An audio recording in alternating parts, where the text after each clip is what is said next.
Mason, how about starting us out tonight? I pledge allegiance to the flag of the United States of America and to the republic for which it stands, one nation, under God, indivisible, with liberty and justice for all. Thank you, sir.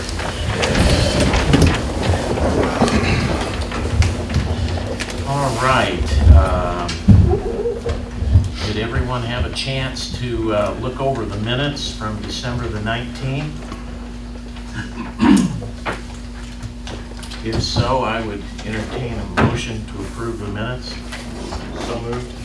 And a second? Second. Approved by Goodman, seconded by Smith. Those in favor signify by raising your right hand. And it's 5-0. Thank you. Communications. Councilman Smith, I believe you have something? I did. I had a phone call, just a little bit of concern over the situation at, I think it's 117 East 7th Street, where we're demolishing the building. Just a little worry about the security of the site. I know it's gone longer than what we anticipated, so. And a good call. I mean, I agree 100%. Actually, I went past there this morning, and we're on the same track. We've had discussions now with the contractor. I noted this morning, yeah, it's wide open, especially on one end towards the street there. Anybody could, children or anybody could walk right into it. So, Lenny, you are, I believe. I got with him after he called me, and they're going to be working on that site tomorrow. And they said they would use our barricades and move them all in closer to around there, so it would be more of a secure site. Well, I would like to see the, like we had up at Centennial Park, the fencing put up around it each night.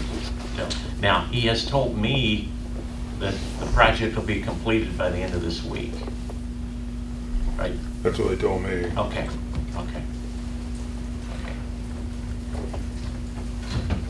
It was an appropriate call, and Certainly was. yeah. Thank you very much. Mm-hmm. Any other communications? I don't know what all these extra wires are up here. Gonna have OSHA check those out or something. It's powering Marty's hearing. I'm sorry.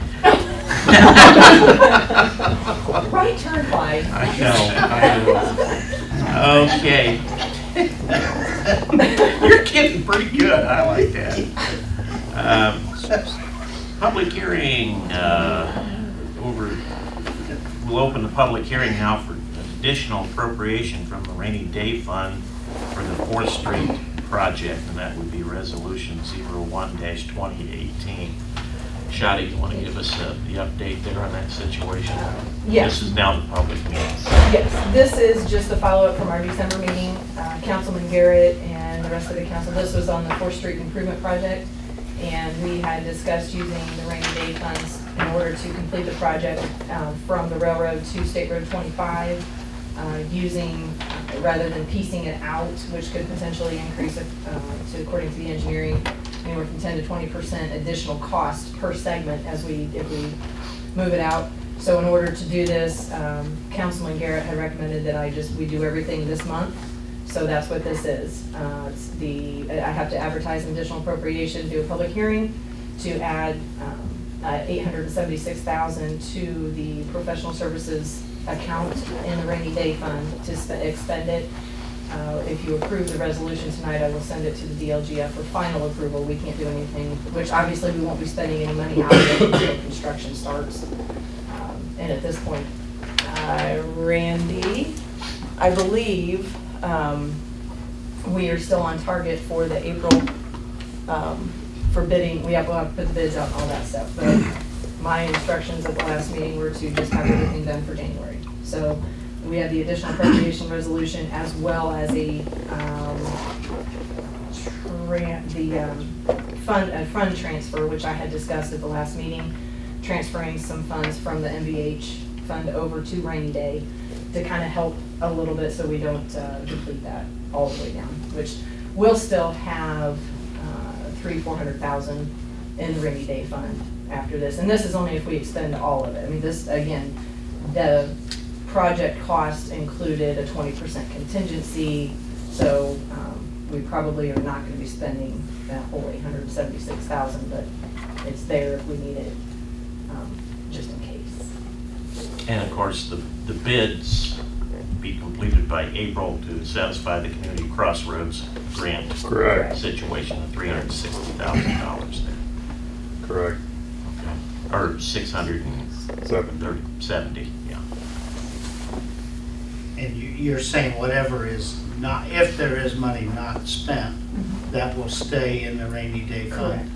Correct. Okay. Yeah, so at the end of the day, if the project, at the final bill for the project ends up being, let's see, I think it was 1.9 was the final cost.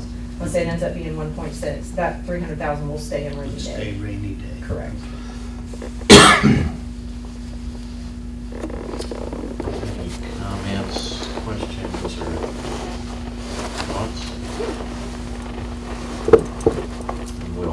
We'll act in on the resolution then. We'll probably have to ask for public comment. Yeah, any comments from the gallery?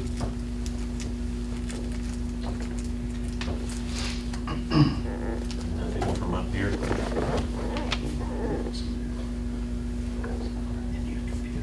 Well, then if lady and gentlemen, if it's all right, then we'll act on the resolution at the end of our business resolution time, okay?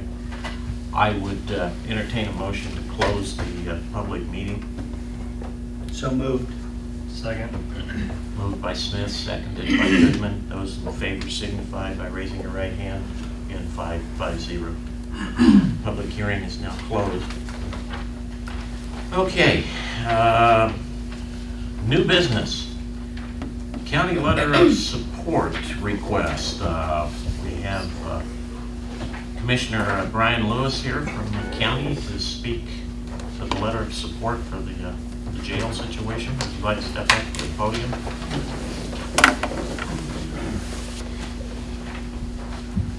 We moved the podium on you last time you were here. It was over here. Lost there for a minute. We wanted to make sure the door was real handy to get to. I appreciate that. Yeah, that's a good thing. So, all right. Well, I want to thank you guys for having me here. I need to apologize first of all because Sheriff Sailors will not be here, so you're stuck with me. So this is as good as it gets, guys. So, I gave you guys a handout. This is what we had given the Ways and Means Committee last week when we went down there. So there's a lot of information in there for you. I guess a little history here. We're, our jail was built in, I think opened in '85 with a capacity of 36 inmates, and then we've had to double that, and it's just been an ongoing thing. We have a lot of issues infrastructure-wise with the facility at this point. So we, we're looking, I think our population Saturday morning was 123 inmates that we have booked in our facility. So we have 20-some inmates out of the county, which is costing us around $35 a day per inmate, which I think we're spending, I don't know, close to $1,000 a day, not quite, depending on the inmates out. Do you know the split, male, female? I don't. Chris may have that in here. He's given a pretty good packet for you to look at. So,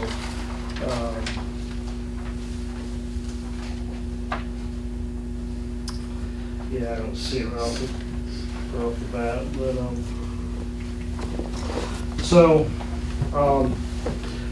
it just brings up a lot of issues that we're having over there.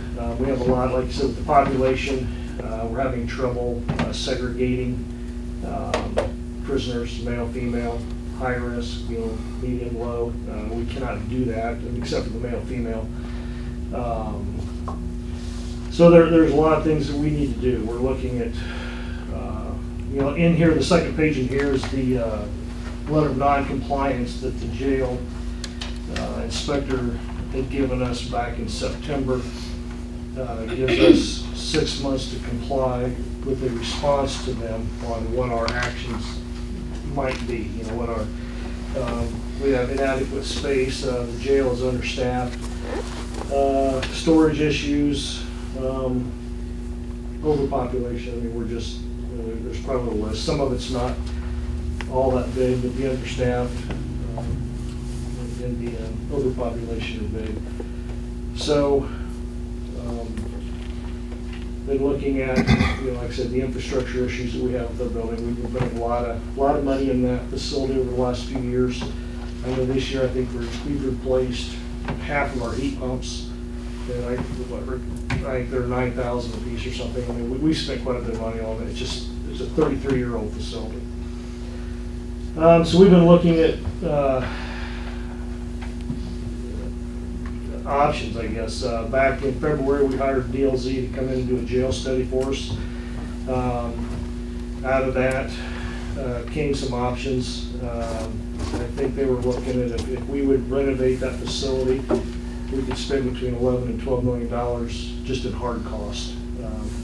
And that doesn't really address the population with the inmates. So, you know, you're kind of weighing out, would you spend $11, $12 million on the facility, or do you spend $20 million on a new one? And so there's a lot of things we're looking at still today. I mean, we haven't made up any decisions what we're going to do yet. So that brought us to, we had a conversation with Ice Miller and Umball the first week of December. I'm not sure what day it was, on a Monday, and to get a bill passed to do a special option income tax, we needed to have that in on the 8th, which would have been that Friday. So our time was really short. So we contacted Representative Bill Friend, and he sponsored Bill 1053 for us, put that into legislation. It's before the Ways and Means Committee right now. They had accidentally put the wrong tax rate in at 0.25% instead of 0.65%. So we were down there last week to see if we could get an audience in front of them to raise the rate where it would be. If that bill passes at a point, or I mean, if they give us the opportunity to move forward to pass a tax increase, that 0.65, we would not have to use all that. Depends on what we do. I mean, if we would renovate, you know, we don't, but it gives us the option down the road here to do something. So the 0.65% would be the second highest in the state. I think Stark County has 0.65%. I think Rush County has 0.60, and Elton, I think, has a 0.55 or something. Umball, there's a sheet in here from Umball. It kind of breaks down. If we do the tax rate on 0.65%, if somebody's making $30,000, it costs them $195 a year. So I mean, there's a lot of things we're looking at. You know, none of us want to build a jail, but it's you know, we're getting to a point that we're going to have to do something. And you know, the new designs, I think our jail was one of the last built in the state. It's the linear design. The new jails are built all in the pod design, which we toured Adams County. They just built a new jail in February, opened it up. They're about 35,000 population county, so they're a little bigger than we are. They have 139 inmates, and there's one jailer monitors all 139 inmates in this design. So they're telling us right now with 100, well, when this study, or when the jail inspector came through, I think we had around 100 inmates, and they're telling us we need 7 more staff. So that's $350,000, $400,000 a year just to bring staff up to what they're wanting. So that, like I said, I think they have 4 jailers that monitor the floor per shift. And so something like that, I mean, we might have to add 1 person, maybe 2. We would have to add a lot of staff to, if we did something like a new jail with new designs. So, those are just some of the things we're looking at. Like I say, we're this meeting, but the letter of support was Ice Miller would like us to have some community support, you know, to move forward with various things. Don't expect it tonight. There's a lot of information for you guys to look at. A lot of questions, but it's, you know, like I said again, just because we get the opportunity to use the 0.65% doesn't mean we're going to do it yet. We're still trying to research what's the best avenue to do. And I guess the other thing on the special option income tax, we opted to go that route versus the property tax, because the property tax, you know, we're trying for economic development, we're trying to bring people in, we're trying to keep taxes low on that front. You know, the percentage of the population versus landowners, you know, there's a lot more people who don't own what land probably, and the option income tax, then everybody contributes to the cause, I guess. So, kind of in a nutshell, I guess that's. I've got a question on the Lowit tax here, your breakdown. There's 0.65% amounts to X amount if you're making $30,000 a year. I think we also have to keep in mind, though, that it's cumulative. We have a local option income tax already, so that would be on top of. This is on top of what we currently have. Yes, okay. Then another thing to mention there, the study was done in February. They started in February, and we received that in July. I believe you and I think Rick were at the meeting when DLZ presented that. Yeah. Yeah. I have a question then about the letter from the state regarding the deficiencies in our jail. That was in September. Did we have other letters prior to this one that called out deficiencies in our jails? We had several letters. He gets I think an annual review. They come through, and I think, you know, we were aware that there's issues, but we have never received a letter of non-compliance, which we figured was coming. But, you know, we're looking at options and things to do, and we're still not there. But he pulled the trigger on us and gave us a letter of non-compliance. So we didn't have one from last year. No, this is the first letter of non-compliance that we have received that I know. I mean, he gets a report every year, but the non-compliance we've received it in September. So, and you know, like I said, you know, the biggest thing you want to keep in mind is, you know, if somebody's in a situation like we're in and you get sued and you lose that, or other judge can come in and tell us what we're going to do. I mean, you know, instead of a $20 million jail, it may be a $30 million jail, and you're going to use this, and this person, and you know, you may get to pick out a wall color, you know, and then you got to figure out how to fund it. I mean, that's, you know, so. But I think we've done very well with having a jail study, and you know, we're with all this with on-ball, and I mean, we're proactive on our problems. So if we would be sued, I don't think the judge is going to give us. I mean, we're working on solutions. And that 0.65% on-ball tells me it would generate enough revenue to do a $20 to $22 million jail with about a $700,000 operating budget after that. Adams County just built their facility, had I think 16 to 17 million in it, and then with hard costs, they had about $21 million in that jail. And that's a facility that, you know, if we could pick up and move here, would fit us really well. It's about the right size for what we're looking at. So, Brian, I have a question about the adequate space. Can any of the building, the old post office that was purchased a few years ago, can any of that space be used for some of the inadequate space for records or commissary hygiene or housekeeping equipment? There's not much space over there either. You know, once they moved over, because I think in 2011 they renovated that facility, and then we moved over. I forget when we moved over there exactly. That was before I came on, but that's when they had to.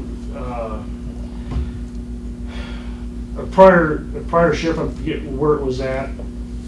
We didn't have adequate indoor rec area, so that's why we had to move over there, take the administration space, turn it into various things, plus, you know, to kind of bring it up to where we're supposed to be. But we don't really have a lot of space there either.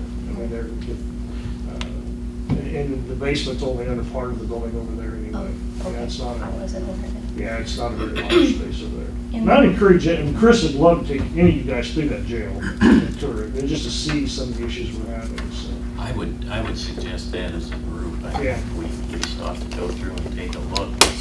And then I think we miss having the sheriff give his presentation. Yeah, Chris does a really good job Yeah. with this. He's got a lot of numbers, and like I said, I apologize before I started. No, you're fine, you're fine, you're doing a good job. I also have a second question, Mhm. Brian. You mentioned that you had 123 inmates at this time.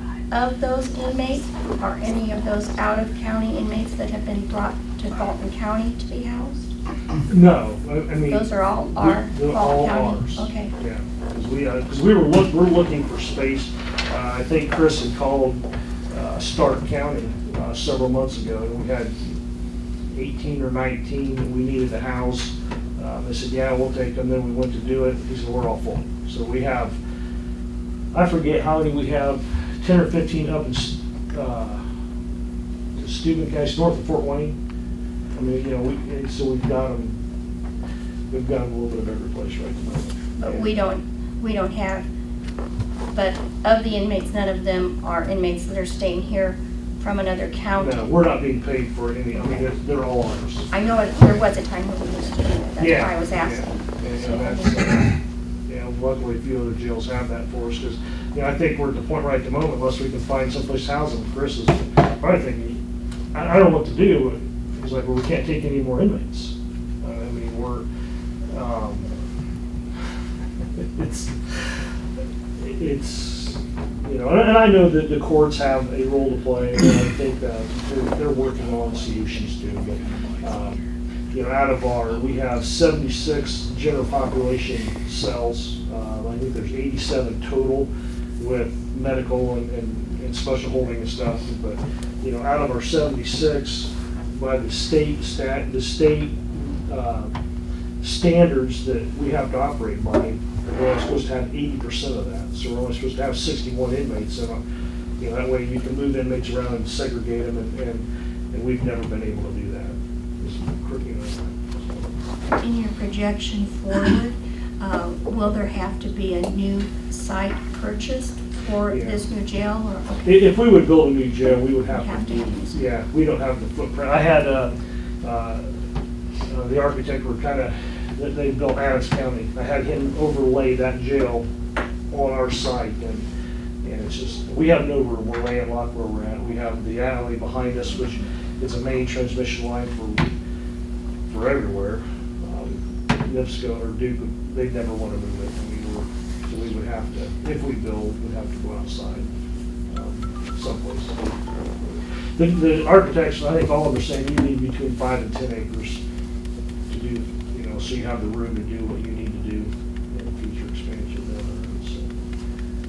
Thank you. I noticed someplace, Brian, a comment about if it's renovated, like one of the major costs is retrofitting the locking mechanisms on the doors. Yeah. Is that just because these are easily tempered? Well, I think they're getting outdated. I think the wear and tear, and you know, it's just time. I'm not sure when they were last done. The sheriff told me that there's only one company in the United States now that does those locks, those particular. So you know what that means. There's no competition in the bidding process. You're just stuck with whatever. Yeah. You know, but then, like I said, retrofitting or renovating, then you've got to look. We're still at the linear design facility, so you spend all that money. Then you've got to look at hiring. You know, to get into compliance, you're looking at 6 to 8 new employees. That, you know, I mean, roughly $50,000 a year with benefits and fringes and everything. But you know, it just adds up. It's just Not an easy answer. no. There's a lot of things to look at, but you know, we're like I say, we have a jail study committee. They'll be meeting again in February here, and we're going to try to. You know, we're starting to get out, reach out to the public more, and just update them on understanding what the situation we have is. So nobody wants to build a jail. I mean, it's something. It's one of those. it's just sad we're to the point we are in society today that, you know. If I may, I have one question. Mhm. You were mentioning the operating costs and all of that, and that with the design that you guys like, I guess, that Adams County does seem to be a good fit. How, and I don't have the paperwork in front of me, how long is the bond projected for, depending, I mean, obviously it's gonna depend on the total cost in the end. But if you end up at the maximum cost for the jail, what was the bond we were paying the time? I don't know what they did. Chris might know. I know we've gotten some numbers from him, but I don't know if it's a 20-year bond. 20 or 30 years. So It's $22 million roughly. yeah, so probably 20 to 30 million, or 30-year bond. Yeah. Then at the end of that bond period, then will the income tax then get reduced back down at that point? Since I'm putting you on the spot, I apologize, but I'm, You know, Shauna. Well, no, but what I'm saying. If I could answer that, I'd be a millionaire and I wouldn't be here. I mean, it's a crystal ball. It's, you know, I know the schools, you know, they've got bonds out there and the bonds are ready to fall off and they've got new projects because they're run, so they redo and go. I mean, who knows what will be, where we'll be in 20, 30 years. Right, but I mean, but based on the bill that was written, it was very specific, this particular one. And I'm asking because you've already got operating costs now that you already absorb, I mean, that you're paying now, that moving forward, and if you don't have to increase staff, you don't, down the road, if it's perfect world. Yeah, I would imagine you would have to have, you would probably take it off, but you probably couldn't reduce it all because, you know, the facility is obviously a little bigger. I think our operating costs, Chris was looking at their operating costs versus what we are right now, and we're similar. Right. Because we have an old facility. I mean, Right. and so a newer facility would, same square footage would be more economical, but we're looking at a bigger facility. So, you know, we would probably be spending a little more than we are right now to operate that. You know, less staff, just operating costs. So, Well, I definitely think as a group, say like at our next council meeting, we ought to meet and go through the jail. And I met with Sheriff Sailors last night for about an hour, and he said he would be happy any time, any evening, to take us all through and show us firsthand some of the infrastructure problems that he's having. And I know we will be impressed when we see those things. It's a 30-some-year-old building. This is a 30-some-year-old building, but those are hard years in a jail. I understand that. Personally, I want to make sure we're not moving too fast down this trail, and we're looking at all options. well, I think that's what we're trying to do, and I understand. But you know, one thing you've got to look at too is, you know, you have a, like I said, 33-year-old facility that there's people in there 24/7, 365 that are sitting there bored and trying to figure out how they're going to tear things apart. I mean, you know, they're flushing things and they're just constantly flushing the stools. I mean, it's just amazing. You know, and it would be nice if a couple of you or a group or, you know, I mean, I know Adams County, it'd be nice for, I told our council the same thing, just to go see the difference in how it is, that the new pod designs, they're really not new, they've been out probably about 30 years, but just the efficiencies of that versus what we have. Well, I don't care what kind of a jail you build, you're never gonna take the fact away. You're gonna have somebody who's gonna try to tear something up. Yeah, there's It'll no question. happen. They're bored. Yeah. They got something to do. Well, I appreciate your time, and if you have any questions. Anything else for Commissioner Lewis? Any questions from the audience? Thank you. Bob, is there a ongoing dialogue with this inspector? Is there give and take, or does he just show up every 6 months? And is it somebody different each time? No, I think this guy's been around for a long time, and I think Chris is in constant contact with him. I mean, he may not come in, you know, monthly. I mean, but I think Chris is in contact with him quite a bit, and he's probably aware of what what's going on with this, so. So, all right, is it a dialogue that you can float things past him to say, hey, does this buy me some time, or buy us some time? Can we try this? If this gets our population down? Yeah, I would imagine, I know the county attorney is working on the letter to reply to this. I think we have until March something to send back a response on, what are we doing? How are we going to address this? So, and he's listening on everything we're doing, and we have to buy some time because we can't. In March, we're not going to walk into a new jail or a renovated facility or whatever. I mean, we're a year, 2 years away from whatever we do. So it's not a quick fix. So they're going to have to work with us a little bit. Well, and I think the other thing to keep in mind is we're not in a unique situation. Of the 92 counties in Indiana, 44 are in the same boat we're in. So, they can't go around closing 44 jails. That would be pretty traumatic.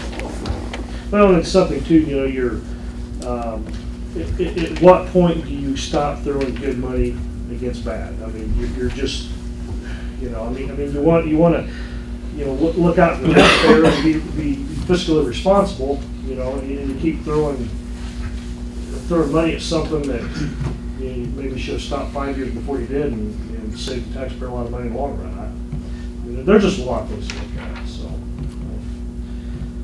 we're working on it. So. Well, we appreciate you coming by tonight, Brian, and I think we'll take the sheriff up on his He would like. Yeah, that's a great idea. his invitation. Because that way you guys can convey to the public what you've seen and understand, and there's just a lot to it. And I wish Chris could have been here. He had a prior engagement. He's got a lot of good information he can just run off the cuff for you, but I know the mayor met with him, so. I have another silly question. Yeah. Your committee, that you guys, the study committee, are they, as part of that, I mean, I know they're looking at the primary focus, but are they looking at all the other focuses? Like if you do build a new facility, you'll have some extra space, and what kind of uses those spaces could be used for, types of things? Are they kind of looking at all of that, or just focused on the jail? Well, Rick's on that committee. I'm not on that committee. We have Rick on there, Judge Lee's on there, Rick Brown's on there, Greg Hiller's on there, we have Dick Belcher on there, Billy Morris is on there. Who am I forgetting? Jim Shalley. Jim Shalley's on there. So, we have and they're, like I said, Rick could speak to that at some point, but I'm not on the committee. We'll meet again in February, and then I'll be updating this. I was just curious, because I know you'll have some assets to be able to do some other things with, and I just thought if there's any kind of, again, I don't sleep much. Yeah. I was going to say, I can answer that question. I know Sheriff Sanders is working with the Mental Health and Drug Addiction Task Force.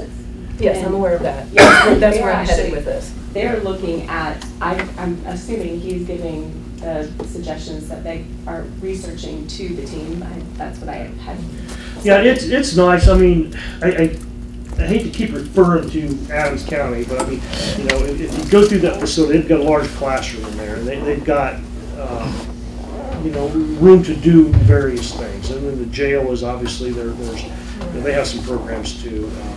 Their jail over there has the EMA in it. They've got 911 in it. They have the coroner's office in it. I mean, it's emergency services is in one facility, so they're all, which makes it kind of nice for them to be able to communicate, and they're all right there. So. Yeah. And that's kind of what I was thinking, because you've got multiple spaces that house those multiple facility or services. So that was kind of what I was like, if there can be some alternative work uses. release is one of the things they speak about. There's a county, which I can't remember, I think it's Boone County, that Sheriff Sailors is going to go down to research some of those creative resources that they look at, whether it's working with the local Fort County or the work release program to find stuff to, he says a lot of the folks that are there are mental health and drug addicted, and so looking at how we can address those issues that may actually keep folks out of jail or help with recidivism rates so that they don't go back. That's some of the stuff that they're looking at. Yeah, and there's something has to be done, because I think Chris said that, did he, I can't remember, Mayor, he told you, if you remember, 7 out of 10?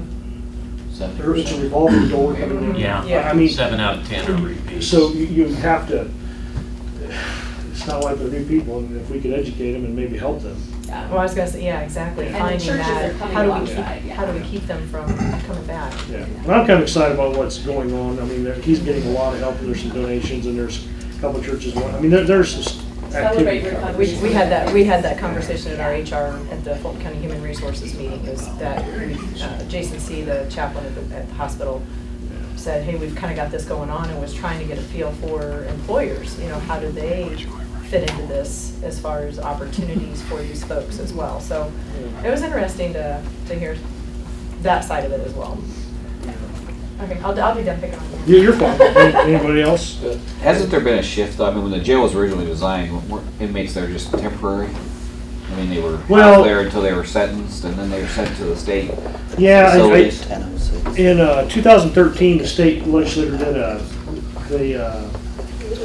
it was House Bill 1006, and that took effect in 2013. Well, they changed a lot of the felonies, like the level 6s now we have to keep instead of send out. So I think 15% of the inmates in there are level 6 inmates. So we're Shifted our dynamics. well, yeah. I mean, the states, you know, they're puffed their chest up, and yeah, we're closing jails and we're doing good, but they've shoved it on us, and it's an unfunded mandate that you get all the time. So. Has there been any conversation with the state legislators about There has helping been solve some. this problem that Yeah. they created? I think when we were before the Ways and Means Committee last week, that was brought up, and they're becoming aware that they've created an Well, if issue. it's affecting 40 counties, they ought to be aware. Well, it's affecting 92 counties. I mean, it's Yeah. affecting everybody. And Affects everybody. yeah, and the one senator or representative made a comment that, you know, we've created this, so we need to help fund it. You know, so hopefully down the road, maybe they'll be throwing, you know, either raise the rate that they're paying to house their inmates or help us somehow. I mean, they've got to do something. Well, according to our representatives, they're talking about regional facilities too. Well, The Chris, possibility of regional facilities. they've talked about that for Chris for 20 years. That was brought up. That's Chairman Brown that's kind of his bill. He was wanting to introduce a little bit, and Chris talked to that. But the problem with regional jails are, I mean, it's like everything. You have 2 or 3 counties, and you got to get them to work together, and that facet of it all. But you know, Miami and Cass County have done something within the last several years. Marshall County has built something. Kosciuszko County keeps remodeling theirs, and so we don't have a facility or a county close that we could do something with. Or if we end up in Kokomo or Grissom or someplace else, then we got transportation costs. And so we're, you know, I don't see how the regional. It sounds good in theory. You know, and like I said, a lot of our problem is, you know, we're the largest mental health provider. All the jails are, you know, and I think what would be a better situation than regional jails, a regional mental health facility, and then the counties could come together and fund a facility and put, you know, the inmates that need to go there that way, versus, you know, and then that would lighten the load on the local business. Yeah, that would be part of it. And that's with the Ford County cutting that red tape, because that's been the issue that Sheriff Saylor said, is that a lot of folks can't get the services they need because there's too much red tape with Ford Yeah. County. And there's folks that know that. It's not Yeah. an unknown fact, but they can't get them into the emergency services so they can be addressed before they have to go to jail, so. I mean, if the state had kicked in and county, I mean, I think we pay $140,000 a year to Ford County.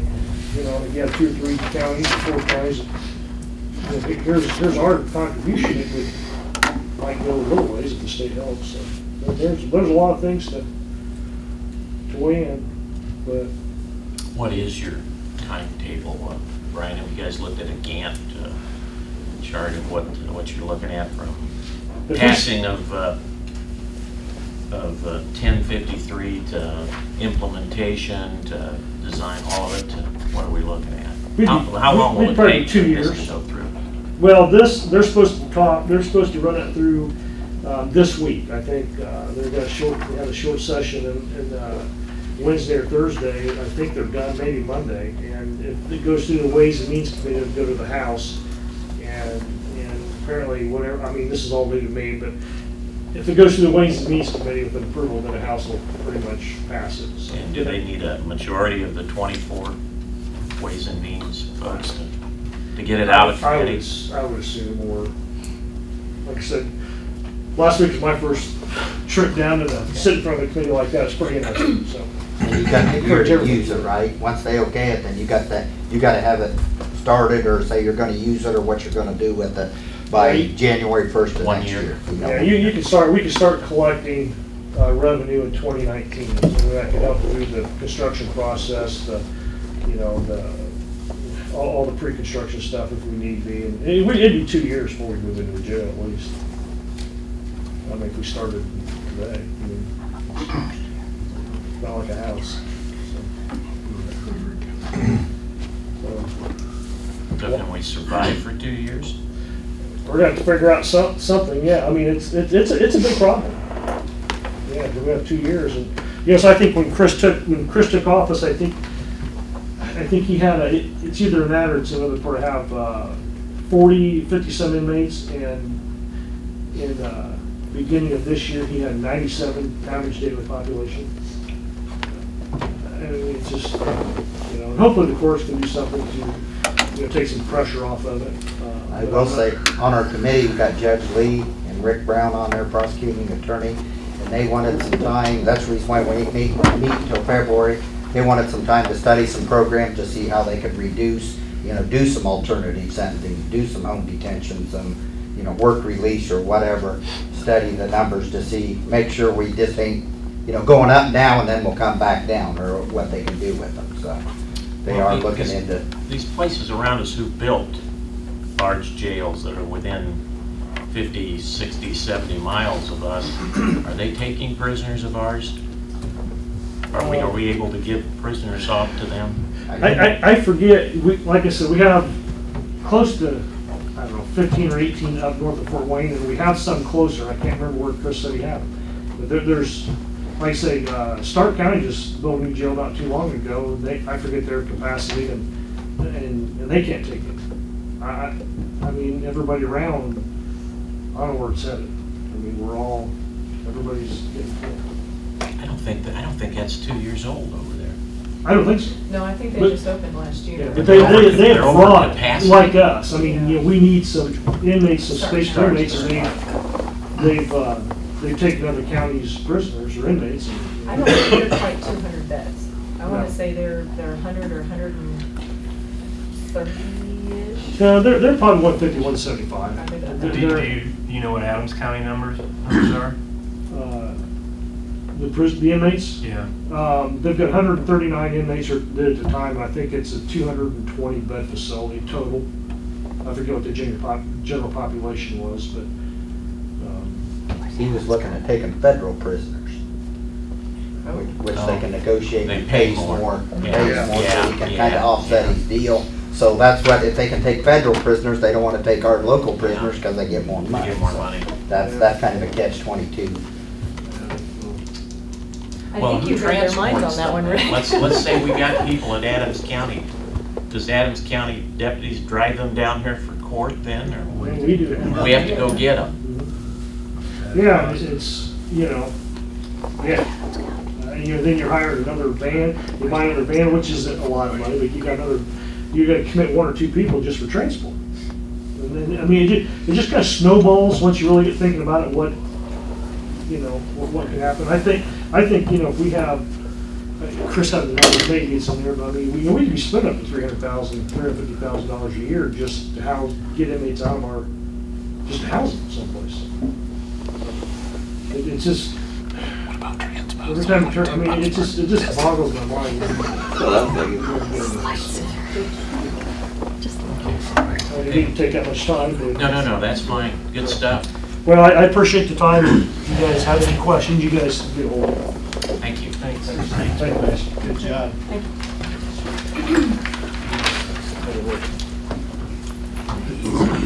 Now,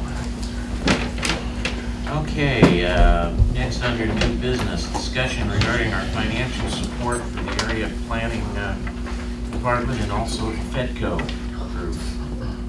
This, of course, would be out of our seated distribution.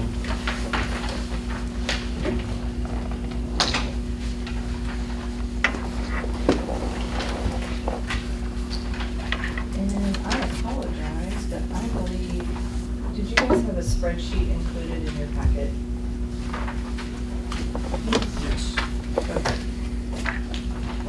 printed it and put it in mine.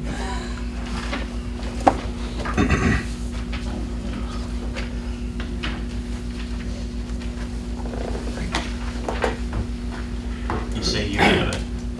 No, I think I left it laying on my desk. Let me get it. Do you think you can find it? That's the one. I have it now, thank you. Got it, Tina. You got it? You want print copies or? No, that's okay. They had it in their package. I just didn't put it in my folder. Okay, the sheet that I passed out to you was an email from Commissioner Lewis for the Area Planning Commission, breaking down by activity of the office what felt the responsibility was, like I say, by activity of the office, and equating that to seated dollars. And as you can see the breakdown, this came from reviewing Casey's records. The county, she was guesstimating 32% of her activities were devoted to the county for $63,000 and some change. Rochester was 45% for $86,000. Akron 15% for $28,000. Kewanna 5% for $9,000. Fulton 3% for $5,000.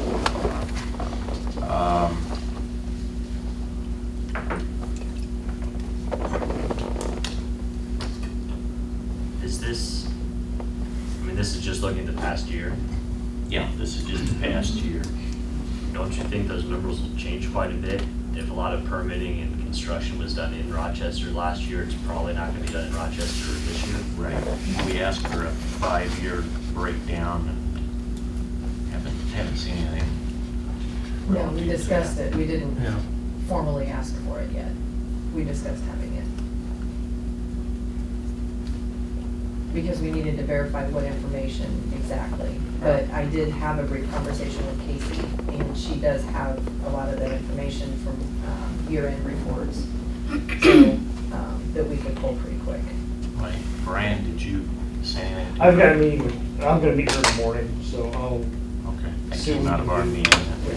you know, and I guess in defense of that, you know, that was something that, you know, Marty and I were having a conversation beforehand. You're in this position, and all you guys are in the same boat. You know, and you're trying to learn and go along, and like, you know, you think you got this thing or you understand it, and all of a sudden something pops up. Well, when you handed me that, you said you have an interlocal agreement with the county on that. Well, I had no idea we had that before I sent that. So, you know, I mean, right now it's the county's ballpark. I mean, it's according to that agreement, it's county. So we have the same thing with Akron, Kewanna, and Fulton. So we're still in a TBD situation, then you'd say. What's your course of action? Meeting with Casey, you say tomorrow? Yeah, I've got a couple other things, but I'll ask her to get that information for you. But, you know, I guess that's one of the things. I mean, if, you know, according to that interlocal agreement, I mean, either one of the parties can break that, you know, but I think that starts to send us back into the Stone Ages as far as how it's all ran. It appears to me that if you guys do anything, it's just out of grace, it's out of the goodness of your heart to fund it, to throw some money at it, according to the agreement. Well, not only that, but by state statute, the county's to fund Yeah. that department also.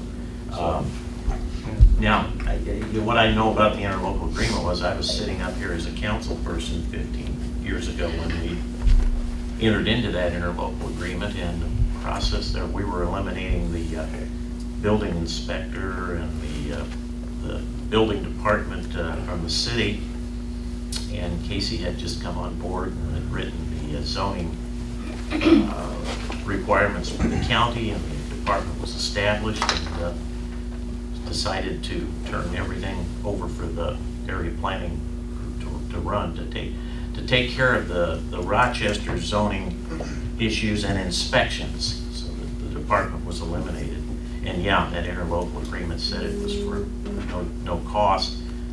The fees and stuff associated with permits and things would be kept by the area planning commission.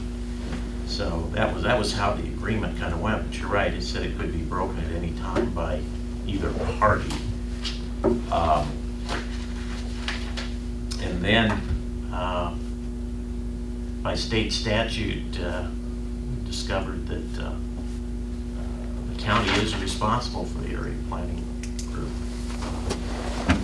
And I said when we came to you folks and took control of our seated distribution that we certainly want to not leave the county in a lurch. We want to help in the areas that we participate in. We're not looking to take a free ride. I don't think we're saddled with $86,000 of her total budget though. When we turned it over to the county those years ago, that was a lot of years ago, that whole department for the city ran for $45,000 a year. That was 2 people and everything involved with it. So I guess, where does that put us to date? You guys have a copy of her budget, do you not, Shawna? Yes. Okay. I mean, you can see where the expenditures are, so. It's what it is, you know, I mean, we're gonna, like I said, it's always interesting, every week, I turn around and somebody hands me something else that I'm supposed to be in control of, and I didn't have anything didn't know about it, so, you know, we're moving along. Yeah, okay. Shall we table this one then until we get some information back from you as to, I think we want to, am I not right, Council? You tell me if I'm wrong or not. We want to participate in. Yeah, definitely. We don't want to just throw the burden. So one of the things we said when we took control of the seated, we would still contribute to the area plan and FedCo. We just need to work out the sums that both, beneficial to both parties, because we don't benefit if the county goes bankrupt, and that's not what we're out to do. All the fees that are collected by the area plan go back into the county's general fund. Yeah. So those are generated to help. But I think last year was $39,000 and change. Well, out of a $200,000 budget, it's a drop in the bucket, but it's it helps. Yeah, it's something. If it is 45, if we look back and Rochester's, continuously around 45%, then great. But I think looking at 1-year numbers in this type of, industry just isn't. Well, I think she has a hard time too. The way she had to go back and do that, I believe, and shot it. I think you talked with her too. Is she's kind of pulled permits that she had done, and it's hard. She was extrapolating data from a lot of different pieces. It'll take her a little time to pull it together. In her own, so we'll be working on a way to track this for the 2018 year. So well, it sounded like it wasn't an easy thing for her to pull 2017.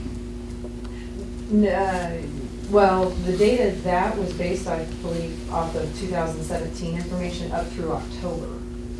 Was where some of the, because she had given us a couple of different numbers, and some of it, and I know part of it, some of it was based upon up through October of 17.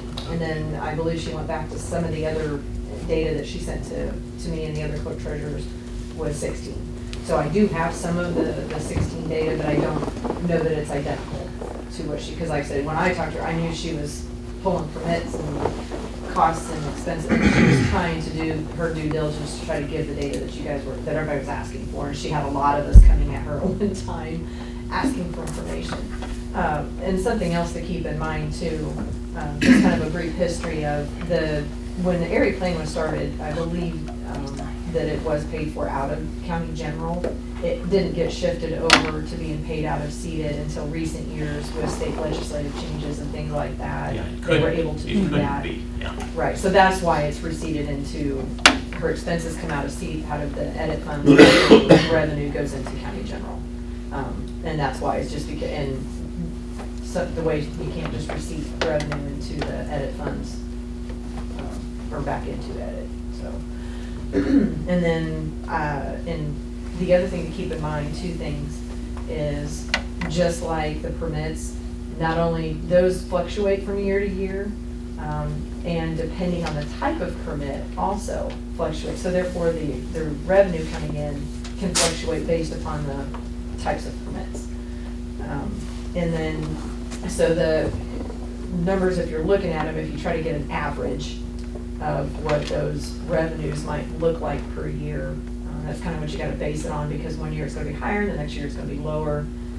Just like, Walmart comes in, so they're going to be higher when Walmart came in. This year Pilot came in, so they're going to be a little higher this year because of Pilot.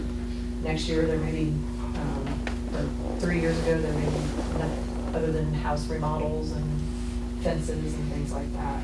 And that's across the board for all of us, the county included. And our permit fees are a little different for each of us. One of the things we talked about, and I did briefly chat with Casey about, was we were considering kicking the can down the road of modifying some of our fees, which could fluctuate some of that revenue. We would definitely want to spend some time in reviewing that for sure, to make sure that we're in line and we're not too far ahead, not too far behind, kind of thing. And we don't want to get too far out of the box, because we want to stay competitive with our own, stay close with where the county and the other municipality or the other towns are too. So those are just some things that we're looking at through the process of this as well. Well, and I'm of the ilk too, and I don't know what you folks think, but if the process is generating $39,000 worth of permit fee income a year, it shouldn't be going back to the general fund. That for the county, that should be going into the area planning commission and against whatever cost the city would be responsible for. And that is income coming to them. It's basically how their fund structures are set up at the county. Their fund structures are set up a little different than ours are, just because of the types of revenue that they receive that we don't, and the way that they receive it.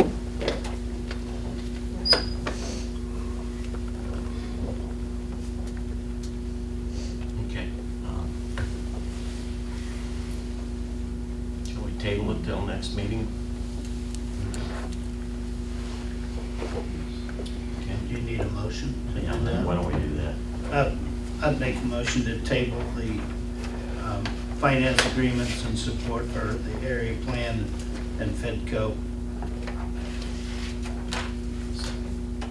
Moved by Smith, seconded by Heidi. Those in favor? Should we at least discuss FedCo? I mean, because they are on Put it all together. they're on a tighter timetable. Yeah, that's what keep it. I think we are. This is just area plan we're talking about right now. Did he include FedCo? I'm sorry. Because this line had, I'll amend my motion to just be for the area plan commission. Now I'll second. Okay. Oh, Those in glad I favor? finished writing that. And it's, those in favor signified it's 5-0. Okay, now the FedCo issue. We're in the same boat with FedCo. It needs funding. And as far as I know, it's still not in the county budget. That budget doesn't come back. As it stands right now, FedCo has funds to operate through April. So that's kind of where we stand. It may be able to go a little bit. I mean, FedCo just did sell the property to Bow Lake. But I'm not sure how those funds are to be used, if they can go into their operating expenses or if they have to. So. Yeah, there'll be $88,000 worth of income there that I believe this goes to FedCo. Yeah, but I'm not sure if it can be Yeah, used for can it be general used operating expenses. For operating expenses or not. It's used for, economic purposes, like site work and stuff out there.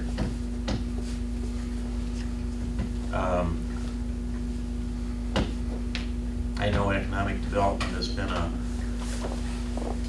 tough subject for a lot of years. I will say that in the last year or so, we've seen some good effort going on there. We do have Foley machine tool and parts coming in from East Peoria, Illinois. They purchased some land in the industrial park. We spent about 2 hours with a company in Elkhart last week that's very, very interested in bringing a factory to Rochester. That would be a nice addition if we can land that. It would be 400 jobs, $18 to $20 an hour. So there's a lot of work going on there. 2 weeks ago, in discussions with the Dean's folks again. Brad Cashaw, the Vice President for Supplier Chain Development, called and we talked for almost an hour. Good news there is we're still on their short list for review for possibly bringing something back to Rochester to operate out of that building out there. We know for sure it would not be a full-fledged dairy like we've had in the past. It would be something new and different, probably along the lines of some of their new product line, longer shelf life product lines. But we are still very much on the radar screen for that. And to be honest, I think one of the reasons we're on that radar screen is Brad told us that in a year since we went to see them, nobody else has been to see them, any of these other locations. That really made a big difference to them. So hopefully we'll be having some good news. They told us within the next 60 days they will be making that final decision. So as far as things that are being generated there through our economic development folks, there's some effort going on there. I mean, we need that presence. So the question is how to fund it.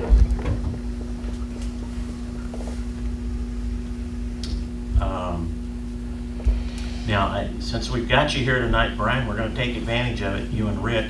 If we came up with a figure, does that help in going back to the county night?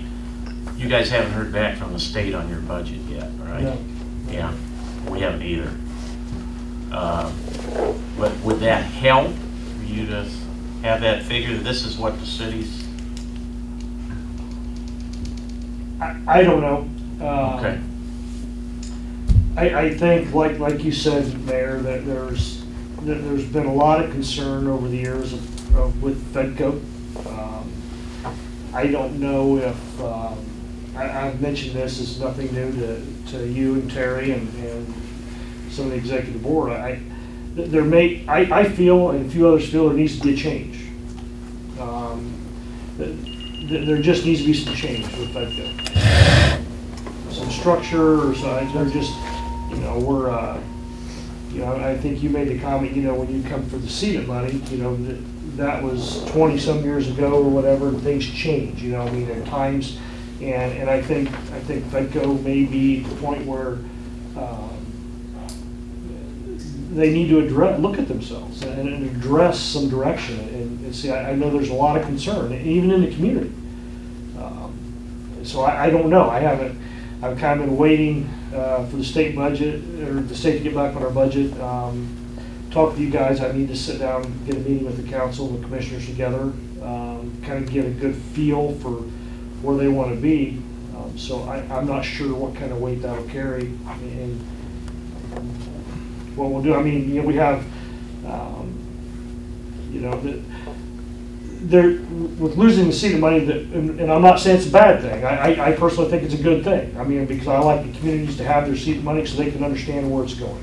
But it kind of created a vacuum of situations here right at the moment to try to figure out where we're going to fund things and how we're going to, on the county level, how we're going to address some stuff. So we're working on a few things, and I guess we just need to see where we're at and what we have left to do currently.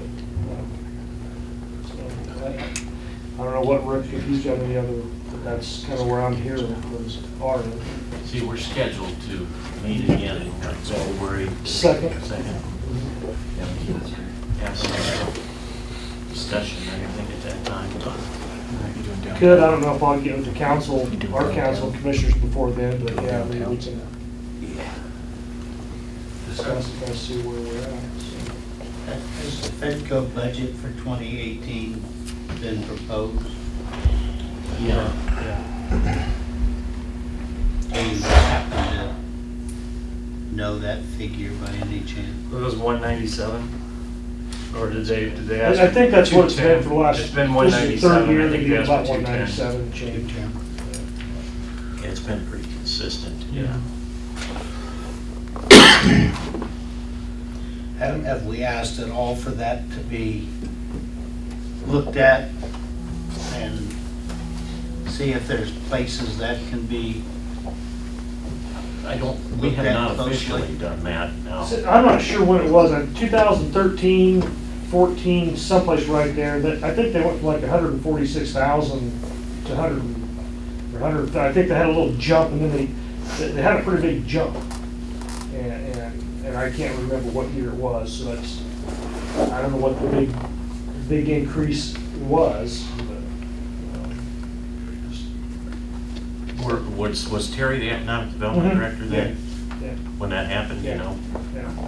That's only been the last 3, 4 years, something like that, I think. Okay. That's, yeah. So Terry would know. We probably ought to sit down and hash through that. Yeah. Okay. Another table? Yeah, but we're. Well, I know they're, I mean, I hate to see it go away. I think personally, I think it's been a valuable. Have the specific changes you guys want to see been communicated to? I think a few of them have been, yeah. I know you're new on the executive board, Yeah. so I don't know if you, So I'm where you are now, finding out new things every week. it's daily, yeah. Yeah, I think what we have to get to is what figure are we looking at to finance our economic development effort? It's not 200,000, is it 100,000? What's? Right, I think we need to ask Fedco to look at their budget very tightly, and then I think we need to figure out how the city wants to, if you want us to put a formula together, we'd be happy to start there, I would think. I guess it's probably one of those things, you just need to figure out what you want to throw at it. I mean, as far as the city, you know, and then we'll come back and, you know, if the council, I'm not sure where a lot of them are right at the moment. I know there's some, there's some. But do we, I mean, is there any room? Because it's not in the budget currently. So when the state approves your budget, you have to go for an appropriation. Yeah, so I'm just not sure, we don't have the budget back yet, so I know I don't know where we're at. You know, you throw the budget out there and then you're waiting to hear back, and I know we're gonna have to cut. I mean, those things come out, we're gonna have to cut some budget somehow. So we gotta work, it's just ridiculous that it's the 1st of February and nobody has their stuff back from the DLGF. I mean, it's just, it's too bad that they have to, you would think by the 1st of December, we would have to know what you're gonna have to work with next year. But Do they talk to you at all? I mean, do you have any The DLGF? indication? No, we're still in the same boat. They actually have it until the 1st of February. I believe it's February 15th is their final date to submit 17 to notices. To keep everybody in limbo. Yeah, so, it's, one thing I want to mention while you guys are kicking this around, a couple things to think about is that we're dealing with economic development. Our edit funds are specific for economic development. So if you're looking at formulas, one of the things you need to keep in mind is that it's based upon the county income tax and the county population as a whole, and all of us. And what those percentages are. The state has already determined that, what those percentages are and how much money we get, how much Akron gets, how much Fulton County gets. And then the other thing to keep in mind is that if you do whatever dollar figure you guys decide, because we have submitted our budget, we have an economic development fund, but it was not included in our budget process because all of the transpiring of getting our seeded funds and all that stuff changed around came after we did all that work. So we will have to do an additional appropriation ourselves. And because it is it will require I'll have to do the public hearing just like we did tonight, and that takes time. Right, because we don't even know what that number's gonna be anyway. Right. And then the other thing is we only receive that revenue monthly. So we would not be able to do a lump sum payment. We would have to do it monthly, unless, of course, if you make it retroactive. So whatever dollar figure you come up with, whatever the monthly figure is, we do our additional appropriation to cover the total amount. And then I can be retroactive for, say, January, February, March payment to Fedco for our portion based on the monthly amount we come up with on that, whatever the total dollar figure is. But just so you know, we will have to do an additional appropriation for, I can send Fedco anything, regardless. So I do need to know a total figure so that we can do that and get the ball Well, rolling. and two, if we're using the seeded funds, the ED funds, those are only dispersed to you monthly, so. Right, that's why, yeah. that's Yeah, what I just said. that payment to Fedco would be a monthly payment. Right, except for a potentially retroactive payment that I could do, say, Okay. in April to them. I could make one lump payment in April that would be consistent of January, February, March, and April, but then moving forward, it would only be a monthly disbursement to them. Just because I don't have cash coffers with that particular fund yet. I think you got a good point, Councilman. You sit down with Terry, say, hey, there's some work you need to do with your budget, and by the way, here's how the payment would be. I'm not sure he understands that it wouldn't be a lump sum type of situation either. Because I believe they received, or had in the past, I believe the auditor would give, I believe they did receive lump payments. I don't know if it was once or twice a year. What's that? When Fedco we would payment. when they would fund They got Fedco. 2 payments a year. Yes, yeah, that's what I was thinking. So he is used to getting 2 lump payments, but moving forward, until we get a cash balance in our economic development fund, we wouldn't be able to do that.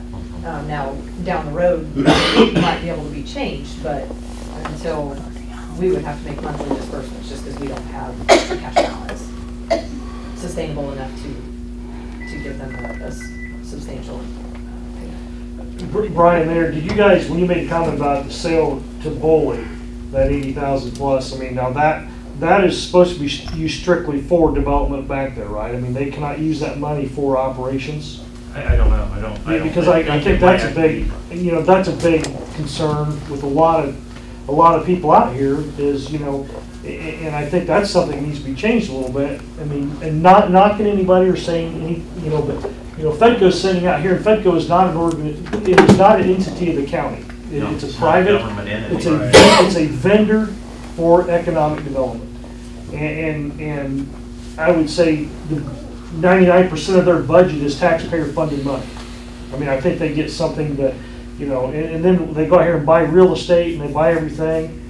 And then there's no, I mean, I'm not accusing anybody or saying it, I'm just saying it's a thought that's out there that, you have a private entity controlling a lot of assets that are funded by taxpayer money that could be used for, the funds for something other than, I mean, I guess that's where people are concerned about that. They just want to make sure if Fedco falls apart and say Fedco goes away, then where does the taxpayers' money go that's invested in that real estate? And that people are asking me that question. So. Yeah, well, and it's a good question, but again, it's another one of these issues that you walked into, I walked into, everybody up here walked into, as it is a private entity, and those assets are owned by that entity. Yeah, and I think there needs to be a change to that. I mean, I personally feel that way too, and I know people do. It's just a safeguard for the taxpayers' money. I mean, we're using the taxpayer money, and we're hiring a vendor to go out here and do something for us. And then I think the city, the towns, the county, and as a whole ought to have a little bit of control as a safeguard, a safety net of where those funds go if something happens. Because Fedco may go away, you may hire somebody else, or another group comes in here and they may run rogue on us and they burn us for whatever. I mean, it's just, I hate to be that way, but it's just, I'm hearing that and I tend to agree a little bit. I mean, I just think there needs to be a few more safeguards for the taxpayer of the county. So. Okay. So we table this with Terry? What you doing? Yeah, we need to meet again. We're not making a decision today, but I just want to start the discussion so everyone's aware. I mean, because you and I have been privy with, Brian, we've been meeting away from this, but everyone up here is kind of the first time they're getting this, so. Now, even like you guys can also schedule, like, if it's something you want to discuss and it's the only thing you discuss, we can do a special meeting of the council as well. That, to expedite anything that might need. We should do that, because I'm sure John is upset that he missed tonight, so, we get that meeting in for him. I hear ya. Give him a call. Okay. Garrett's I'll on the let you make speaker. that call. Right? President Goodman, you can make that phone call. All right, I'll give him a call. Okay, special meeting to discuss it further. I think I need to give Terry and talk about your situation, Marty, and taking a look at your budget, see what you can. And Brian needs some input from you, we can get that. Yeah, Sounds like reorganization to me. I mean, when was it founded? Back in the 90-something? I mean, times change. Not 25 years ago. And I know they've updated their bylaws and stuff since, but it's, maybe they need to look at their business model and see what their focus is. I mean, I know they do some good things. I mean, they have some good programs. Amy Beachy does a wonderful job with stuff. But I mean, have they gotten too broad of the services they provide for the amount of money that they have? And that we can help them with. So I don't know. Okay, Seems like my original motion could have. just make another one. Let's say 45 minutes or so. Decision about the financial situation support for FedCo. I'll second. Don't you have any more? It's been moved and We're not done yet. Table the FedCo discussion. Postpone. Postpone. Yeah, that's the technically that's. Those in favor signify by raising your right hand. 5-0. Thank you. Oh, dear. Okay. Still hoping we have no one. No one. We'll have plenty of that next one. Okay, the rest of this meeting Hey, goes on department faster. reports. Chief Butler. TikTok. Great to go. Good evening. Good evening, Chief. Report for the December 2017 end of the year. Structure fires, 1 in Rochester Township, 1 in the city. Mutual aid, 1 in Liberty Township, 1 in Union Township, 2 in Aubie Township. Auto fire alarms, 2 in the city. Had a shed fire in the city. Vehicle fires, 1 in the city, 1 in Rochester Township. Grass compost fires, 2 in Rochester Township, 1 in Richland Township. Gas leaks, 2 in the city. Accidents, 3 in the city, 1 in Rochester Township, 1 in Richland Township, 1 in Newcastle Township. Medical assist, 14 in the city, 9 in Rochester Township, 1 in Richland Township. We drove the ambulance, 1 back to the hospital. CO checks, 1 in the city. Service calls, 2 in the city. Cancel calls, 2 in Rochester Township, 1 in Newcastle Township, 1 to Henry Township. Had a total of 53 runs. We had 1 drill. That was our CPR recertification. And on the bottom, just for your information, last couple of years, 2017, we finished with 589 runs. Pending your questions, that concludes my report. And our contracts are all now taken care of. Correct, with the townships. No changes to those for the council's information. We have a fire protection contract with Richland. We provide 3/4 of Richland's fire protection, the lower half of Newcastle, and all of Rochester Township. Your department, our department, covers about 110 square miles of the county. We have the biggest fire protection area in the state from 1 station. Is that right? That's In the correct. state?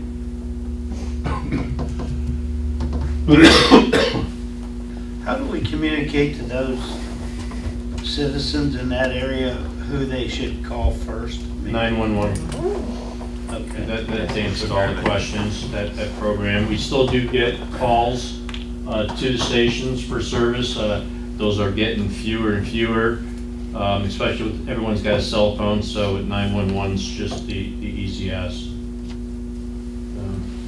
venue, and then you can get any emergency service through our dispatch center. radios are all running okay, everything? Correct, yeah, Stuff? at the end of the year, I had our radios, I had J&T Communication come in and go through all our trucks. We did purchase a new radio. I had one that was older, was still functioning, but if any updates had to be done, this radio was beyond that, so we just went ahead, had some funds left in equipment repair for radios, so we went ahead and updated that radio. So we still have the 8 dual bands, have 2 other 800 megahertz, and have 3 megahertz, 800 megahertz in trucks. You know what he's talking about, Chase? VHF and the 800. Okay. I'm looking into this year for purchase, if you want to talk about radio equipment. They have a system I could put in probably our engine and our rescue truck. Because the radio, the VHF and the 800 is becoming such an issue, especially with mutual aid. This is it's a complex, a little expensive system, but it's a system that will retrans from the vehicle. So if I'm trying to call dispatch and I'm on 800 megahertz and they're only monitoring our VHF, this box in the truck will go ahead and retrans it in whatever opposite frequency its transmission is received on. So I can still be in 800, they can transmit on VHF, and I can hear them on my 800 megahertz radio. Pardon? It's a converter. Correct, yeah, it's a retrans, it's a repeater, all in one, and it'll help with the handheld boosting that transmission in wattage. They are kind of expensive. I'm doing a little investigation, trying to figure out, is the system truly past the first stage of hiccups? Is it working flawlessly, and what is the final cost? So that's where I'm at in that process. Great. Any questions for Tom? Thank you, sir. Chief Schatz? Not really tripped me up.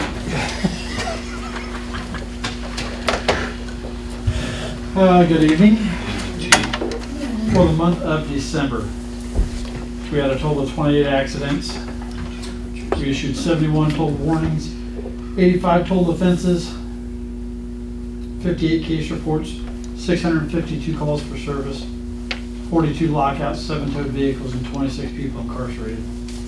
Then on the next page, you can see the crimes that those people were lodged for by our officers in December. And then for year-end stats, for 2017, there were a total of 217 accidents. We issued 1,023 total warnings, 334 traffic offenses, 441 criminal offenses, 546 total case reports, 8,373 calls for service, 489 lockouts, 77 towed vehicles, and 236 people incarcerated for the year. Sorry, we're contributors to your problem. I was thinking. And then you can see how those numbers correlate to the previous 4 years. And then the next page are the total number of people lodged, what offense they were lodged for. And you can see our leading crime that we lodged people for was operating vehicle while intoxicated with 54. And then, unfortunately, possession of methamphetamine was 33 people lodged last year. The previous year it was 6, I think. No, I'm sorry, 12. And then 24 and 15.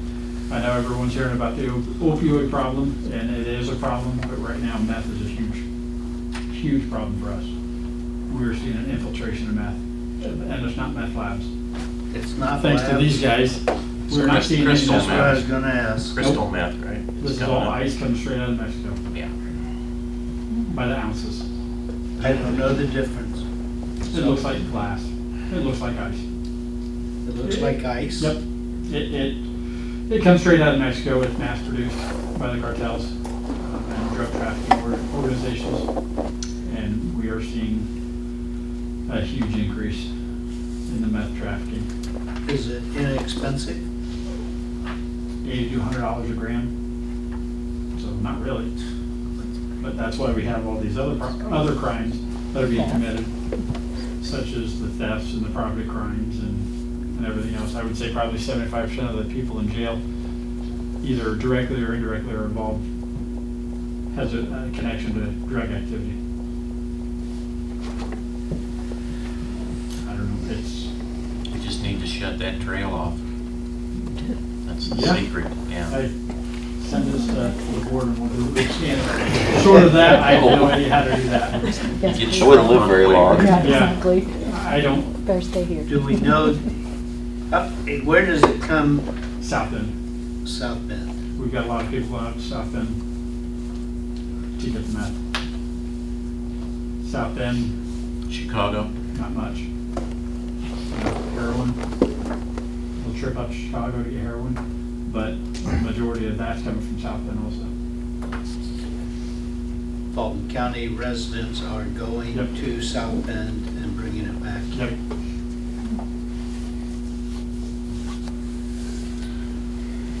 Is there still an issue with Wabash? I don't know any more so than it already has been. I haven't talked to those guys for quite a while. So I knew the traffic was, that traffic pattern. Wabash seeing a huge heroin problem before anybody else around us. Wabash County. I don't know if that's still the case or not. I haven't talked to those guys for a while. But I just know that we're infiltrated with meth. So do we have that many individuals going to South Bend to purchase it, or are they purchasing it to sell it here? These people aren't getting rich. They're not buying it to sell it and make money. They're buying it to use. And they're gonna get enough for themselves and sell the rest, or trade the rest, or whatever the case may be. There's not organized crime here where they're making money in stash houses of cash here. It's not like you see in movies, unfortunately. If we found that, that'd be like a seizure. Yeah, I don't know what the answer is. It's a societal problem. It's a mental health and addiction problem. I don't know. I just know what we're seeing as a result of it. I'm gonna change the subject on you. How are our two new officers doing? Doing great. Our two new officers, McIntyre and Perkins, they go to the academy February 12th for physical assessment entry exam. If they pass that, then they start the academy the 19th. So they'll be going until June 1st is graduation. And they've changed, just so the council knows, the academy has changed. They're now charging us per student that we send. They've never done that in the past. Now it costs us $500 per person to attend the academy. I wondered how soon that was gonna come. Yep, I figured it was coming. Everybody's broke, huh? They're all looking for money. Yeah. Yep. And honestly, it really is. I mean, the county's in, a tough spot. We're in no better spot. And the state has to realize something. Something has to change. Otherwise, we're all gonna go down in flames. If we don't address it at the state level, that property tax, the cap, it's great for homeowners. I appreciate it. But when we're all scrambling, trying to find money and trying to figure out how we're gonna, pay for new officers or new vehicles or whatever the case may be, I don't know what the answer is. Okay, anything else for Chief Shots? Just another quick question. What's the difference between dealing in methamphetamine and dealing in a controlled substance? Controlled substance could be pills, your Vicodin, Oxycontin. Methamphetamine is not listed as a scheduled controlled substance. I see. Your Schedule 1, 2, 3, and 4 controlled substances are your prescription pills. Okay, thank you, Chief. Thanks, Chief. Thanks. Derek is absent this evening. He had some personal business he had to attend to. Marcus is ill. Got a lot of that flu going around. And I just realized on the agenda, I keep forgetting to change and put Marcus down for wastewater. Yeah, I made it know. up. He is I apologize. definitely under the weather. So. Takes us to Randy Williams. Good evening, Randy. Hello.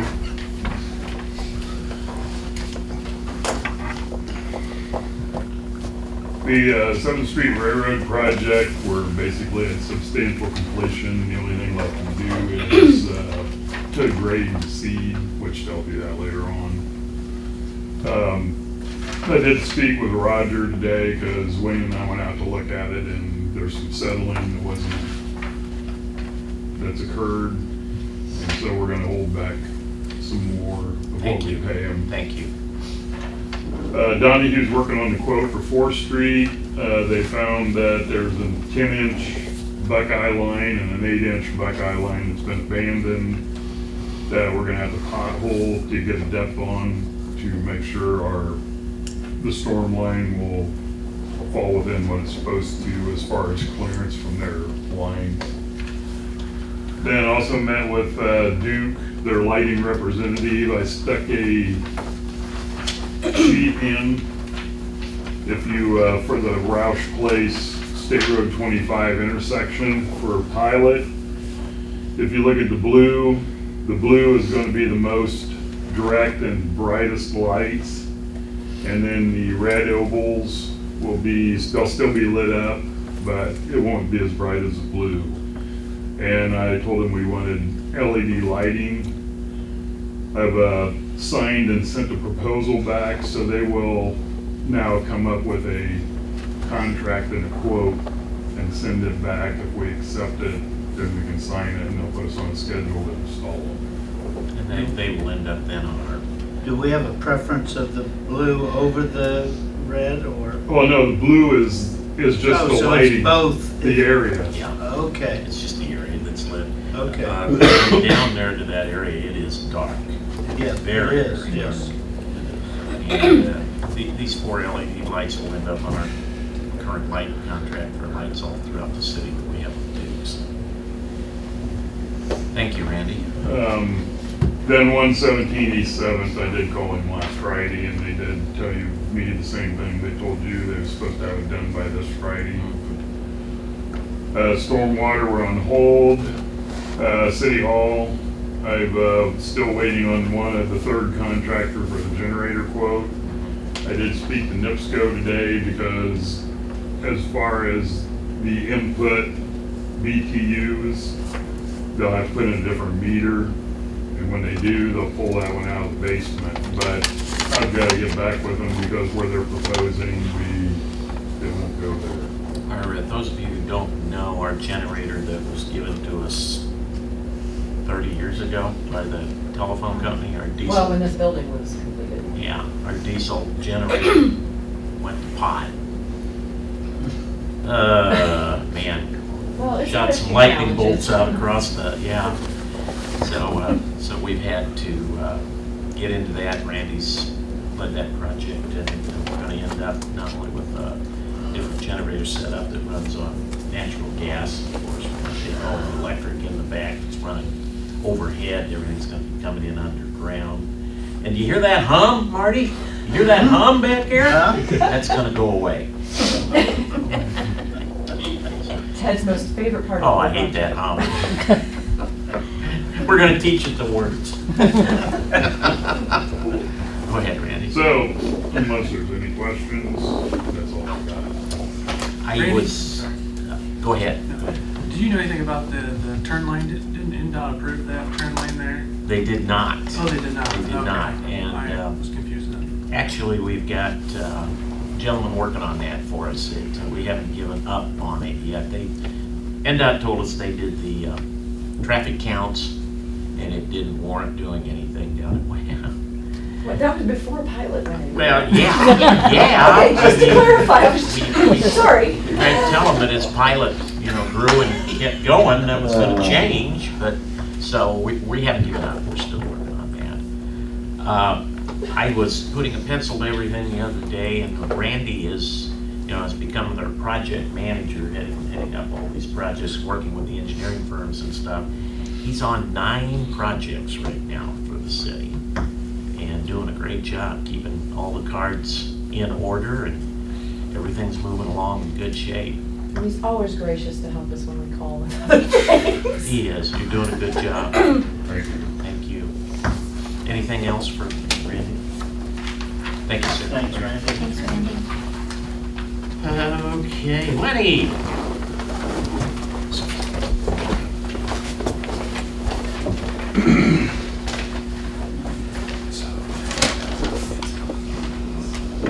Hello? Hello. Hi, Lenny. The cloud had sanded numerous times due to the freezing and below zero temperatures. It's kind of a nuisance trying to get the roads down to the bare pavement as people like, but the salt's only good for so many degrees. And so we've been scraping them vigorously last week, couple weeks. Sidewalks, walking path, parking lots, downtown area, and hauled the snow away from the downtown area from 5th to 9th. Sure. And cleaned the sidewalks and salted as needed. I asked our salt pit would probably hold about 400 tons of salt and sand, and I estimated we'd probably use over 200 tons of the salt and sand mix, which is a 3-to-1 ratio, 3 buckets of sand to 1 bucket of salt. We mix it with the sand as it gives it traction for the times that the salt won't melt. We cleaned the floor at our storage building at Fulton Avenue, the old Forest Farm building. Randy got a hold of the insulation guys, and you could see daylight outside the bottom of the floors. And they came and sprayed. We removed the insulation, cut that out of there, and they sprayed it up 4 foot with that spray insulation. And Excuse me, 10 projects. Thank you. Well, that one's done. That one's done. Okay. And you can't tell a big difference as that building is heated. It makes a nice storage area for us and our trucks. We've been changing the trash receptacles at downtown and at the park, picking up brush and bag debris when able. We've been cleaning the storm grates and maintaining the fluid levels and changing the scraper blades on the equipment. That's about it.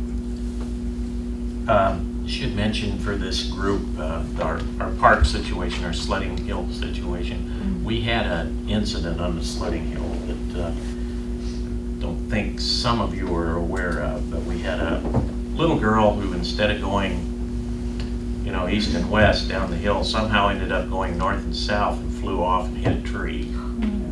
Yeah, and she was hurt. Yeah, it was pretty badly. And good news is she's recuperated down, it's coming back in good shape, but it's led us to, we have to get some signage up out there telling folks to. We went out and took a look, and we've got kids that are going off the wrong directions, and the back of it. Have you ever looked at the back of that sledding hill? It looks like the Himalayan mountains. They're flying out across there, and there's all sorts of broken sleds laying there and everything. I think we're going to have to put some fence up that will make sure that the direction is this way and not anywhere else. It's double black diamonds. What's that? Double black diamonds. Yep. Something, and make it high enough so they're not trying to fly over the fence. But yeah, I couldn't believe the back of the thing. Yeah. Kids going on the back. It's crazy. Yeah. Anything else in the park, Lenny? No, not really. Just really not a lot going on. Nobody's working. Bathrooms are all winterized. It's been plowed. Basically, so people can go do their morning walks, or kids can get to school safely. That's about it. Any questions for Lenny? Thank you, sir. Okay, takes us down to our committee reports, area planning. Councilman Miller. You had one, you had a meeting. Yes, we did. Of course we did. Okay. The Area Planning Commission met last evening, and we had a very good attendance. We had the election of officers for 2018, and it was basically a no change. The officers that are now in, or we were in office last year, are now in office this year. We also, Casey discussed with us the possibility of revisiting the fee schedules. So we will probably be doing that in the near future. And the meeting closed. Okay, any questions for Karen? Thank you. You're welcome. Fedco, Brian? Fedco met January 11th. Right now, the executive board is rewriting a contract for services with the county because current agreements are very dated. It's trying to be updated. Looking at the executive director job description, also looking at the bylaws. The bylaws have been, the one change was they've added representation from the county and the city on the executive board. Going forward, Terry's going to be issuing a monthly report to this council, county council, and the commissioners, just so everyone's aware of what's going on and what Fedco's doing. We've talked about Boley buying the property at Going, and I did have a text from Terry, and he says that those funds are to be used for economic development, not the operating of Fedco. So there's that question answered. Mayor brought up about still in contact with Bean Foods. There's been some discussions with an outfit called Infinity Behavioral Systems out of South Bend. They're looking to duplicate the model they've created in South Bend for behavioral counseling, and I think that ties in. Is that the same group that you guys been talking to, Brian? Or is this a different one? I'm not sure. It doesn't sound familiar, but when Crystal says it, I'm not sure. The Bailey's building, the brickwork's complete. The roof is still under construction, looks like. You're still working on it? Yeah, they're working on that roof. Do they have any kind of a completion date in mind there? Not that Not that I've heard. So, and then the Wendt building, Terry referred that building to a state lead he was given, and haven't really heard anything from that. And then Roger Rose was voted in as vice president for the US 31 Coalition for 2018. So Terry was going to reach out to Roger and ask him to come to one of the upcoming Fedco meetings to give us an update on what they're doing. And that is the end of my report. Anything for Brian? Okay, thank you, Brian. Mason, the park board? All right. How are you down there? Good. As Lenny said, there's not much he's been doing except plowing, trying to keep things cleared off. Lori doesn't have anything at the pool. Lyle had a report. Overall revenue for the year was up 9.3% over 2017. If you recall, he raised golf fees, green fees, and cart fees 11% at the start of the year, but we didn't implement that until April or May, and by that point a lot of people already buy their season passes and cart passes, so we missed some of that, so we're looking for a little higher upside. Should see an increase in 18 due to the realization of those fee increases. Other than that, I'm looking to upgrade some lights to LEDs in the cart barns. He's got a few quotes on that. I'm not sure if we're going to redo them all. Right now we're do half of them now and half of them later, do like an every other, just to make sure there's enough light in there. And there were supposed to be election of officers, but there was one missing, so we postponed until next meeting. And a new board member. New board member, yep, Ron Zeismer. Ron Zeismer. Zeismer. Okay, any questions for? Okay, thank you, sir. Let's go with the BZA and Council on Aging. Marty. Okay, BZA meeting is scheduled for tomorrow night, but it has been canceled. The Council on Aging met yesterday. Had a rather long meeting for our group. The Transpo report, basically we looked at kind of the 2017 year in review and compared some numbers to 2016 and some that you might be interested in. In 2017, and now keep in mind that trips were kind of equal. They were a little bit down for 2017 in total, but Transpo drove 20,000 less miles in 2017 versus 2016, used 2,000 gallons of less fuel that same time period, and yet the income was up $1,400. So that's just efficiencies that we continue to build into the Transpo. And was there an increase in rates? A little bit of that is the increase in rate, but it's more about how they pick up people and schedule trips that have saved the miles. Average cost of putting a car on the vehicle on the road is 70 cents a mile.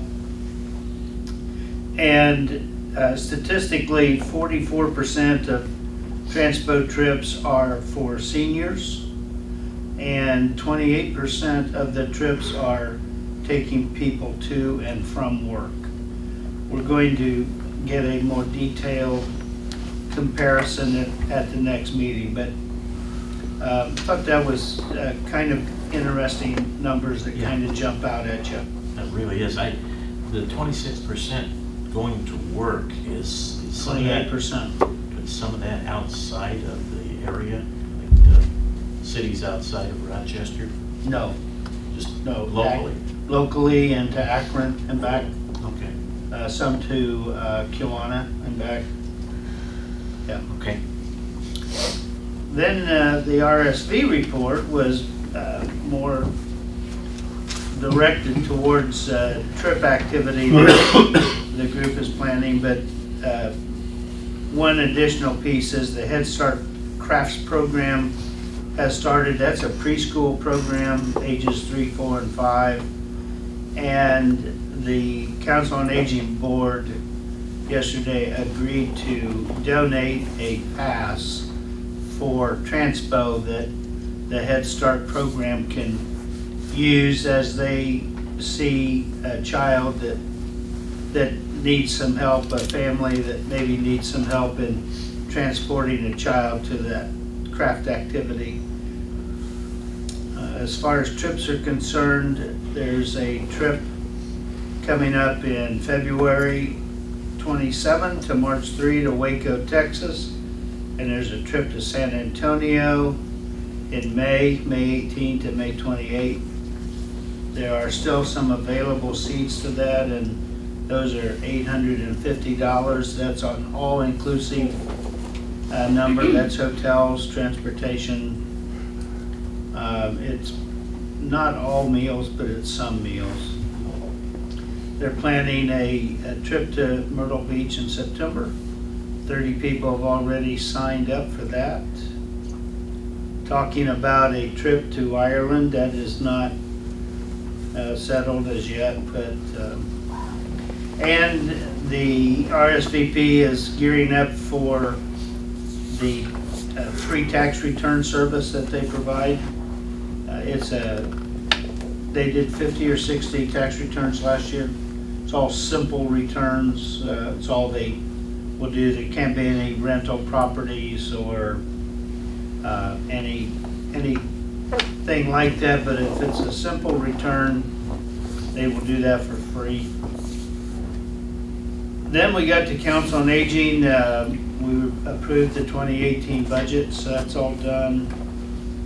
The group had to postpone a Christmas dinner back in December, and it was rescheduled for January 27. So that's coming up.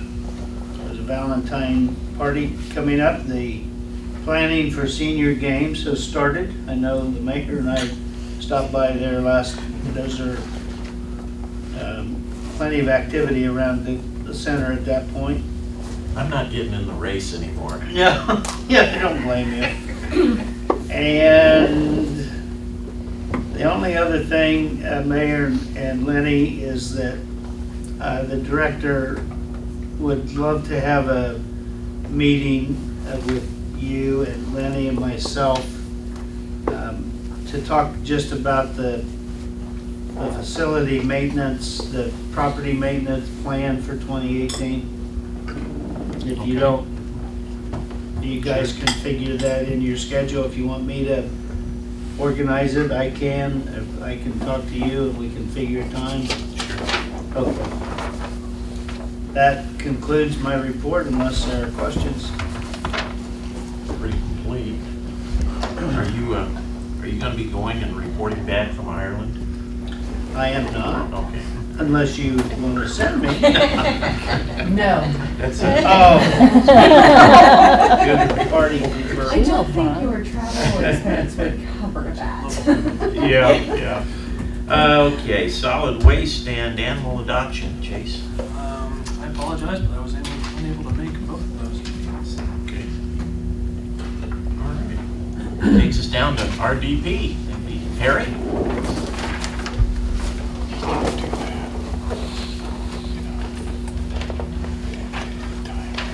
He probably hadn't done anything. Oh. Haven't had too much going on. Yeah, right.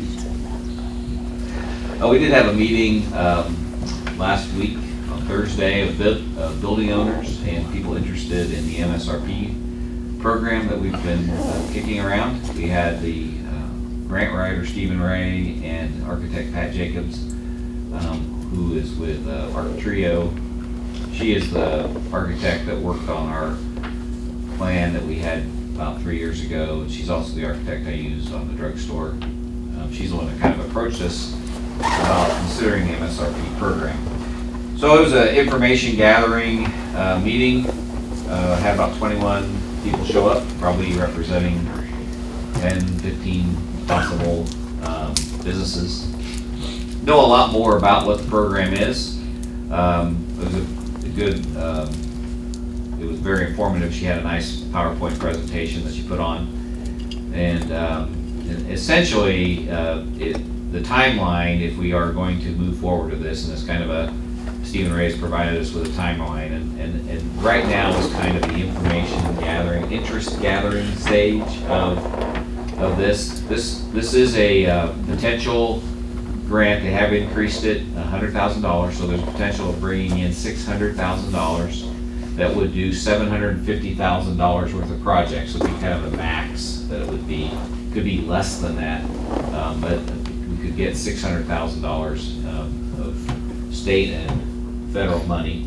It is kind of HUD money, so there's a lot of rules on how this money can be used. The city is the applicant, and after we get, if we have enough significant interest in building owners for this, they could get potentially 70 to 80% match for a project to do facades only. Some of the caveats that we uncovered is that the city would be, with the property owner, first they would agree to, yes, I'm interested in knowing what we could do. And then the architect would come up with just a very basic mock.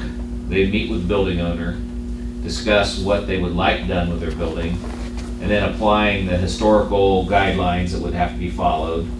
She would come up with a mock representation of what could be potentially done with that building using historic photos, etc. They would then re-meet with that building owner to see if that's what they had in mind and come up with some preliminary cost estimates as to what that project would be. If the building owner is then interested, they would commit 20%, or whatever the match is defined by the project, which has not really been defined yet, but I think it's a 20% match. They would commit 20% to that project and also have to cover any unknown contingencies that might develop during the project. So they said the key with this whole thing is the willingness of the property owner. You know, this isn't anything you force on anybody. This is something that they have to really want to have done and do in order to really be successful. When you start forcing building owners into doing things, then it makes it a struggle. With that preliminary estimate and their willingness to commit the 20%, that money would be held. Then they would bundle, hopefully, 10 projects together, somewhere between 10 and 15 renovations together, and put together the entire grant proposal that would get submitted. The 20% would be held in an escrow account by the city. And then if the project is awarded, they award roughly 4 to 6 projects per year. There's 2 rounds. So they estimate that 2 to 3 projects around the state would get awarded each application. It is a competitive award.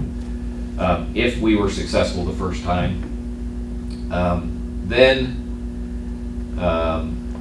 formal bid documents would be created where they would come back and really dive into what was needed. The architect would then have dive in and create the full scope of that project.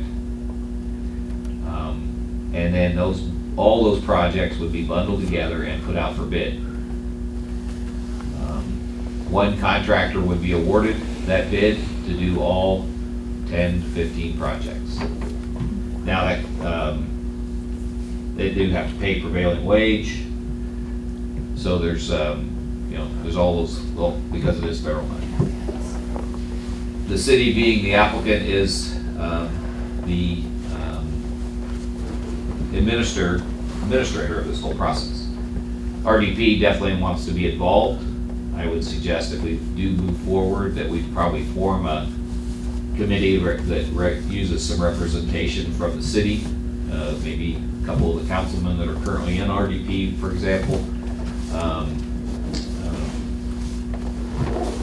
Maybe somebody like Randy Williams, and then 2 or 3 people from the design committee, and they would help coordinate this project and take it through. We would be assigning a liaison from the design committee to each building owner that was doing it, and that liaison would be making sure the building owner was following all the steps and the timelines needed to carry for go through the process. So that's kind of where we're at with it. We have just recently got a questionnaire, a 2-page document to send out to all the building owners and just gauge their interest. It basically asks them rough questions as to how much they would be able to come up with if they were going to do a project, how interested they are, and then we can we're going to be probably distributing that tomorrow. Just put it out for comment. Haven't really received a whole lot of, just some minor corrections, and we're going to send those documents out to building owners and see what kind of interest there is. Any questions on that? I do. I have a question about in being accepted by the program. You said hopefully 10 to 15 participants or business owners.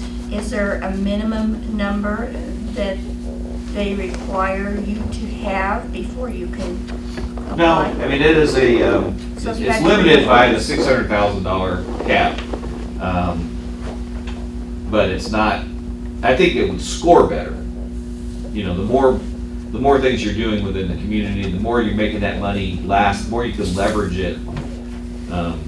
You know, let's say we have $1 million for projects to do, then we may have to get a little creative into what the match would be. Some building owners may have to pay a bigger match, or maybe you would have a higher match on certain elements, you know, things like that. We could address those once we know what kind of interest we have, but, you know, I think ideally it would be, the MSRP grant is a OCRA funded grant, and it has a once you are awarded one for this, there is a moratorium for 7 years before you could apply again. Well, you could apply again, but you're probably not gonna get it. You know, the reality is that if you're within 7 years of getting it to pass, they're gonna score that against you.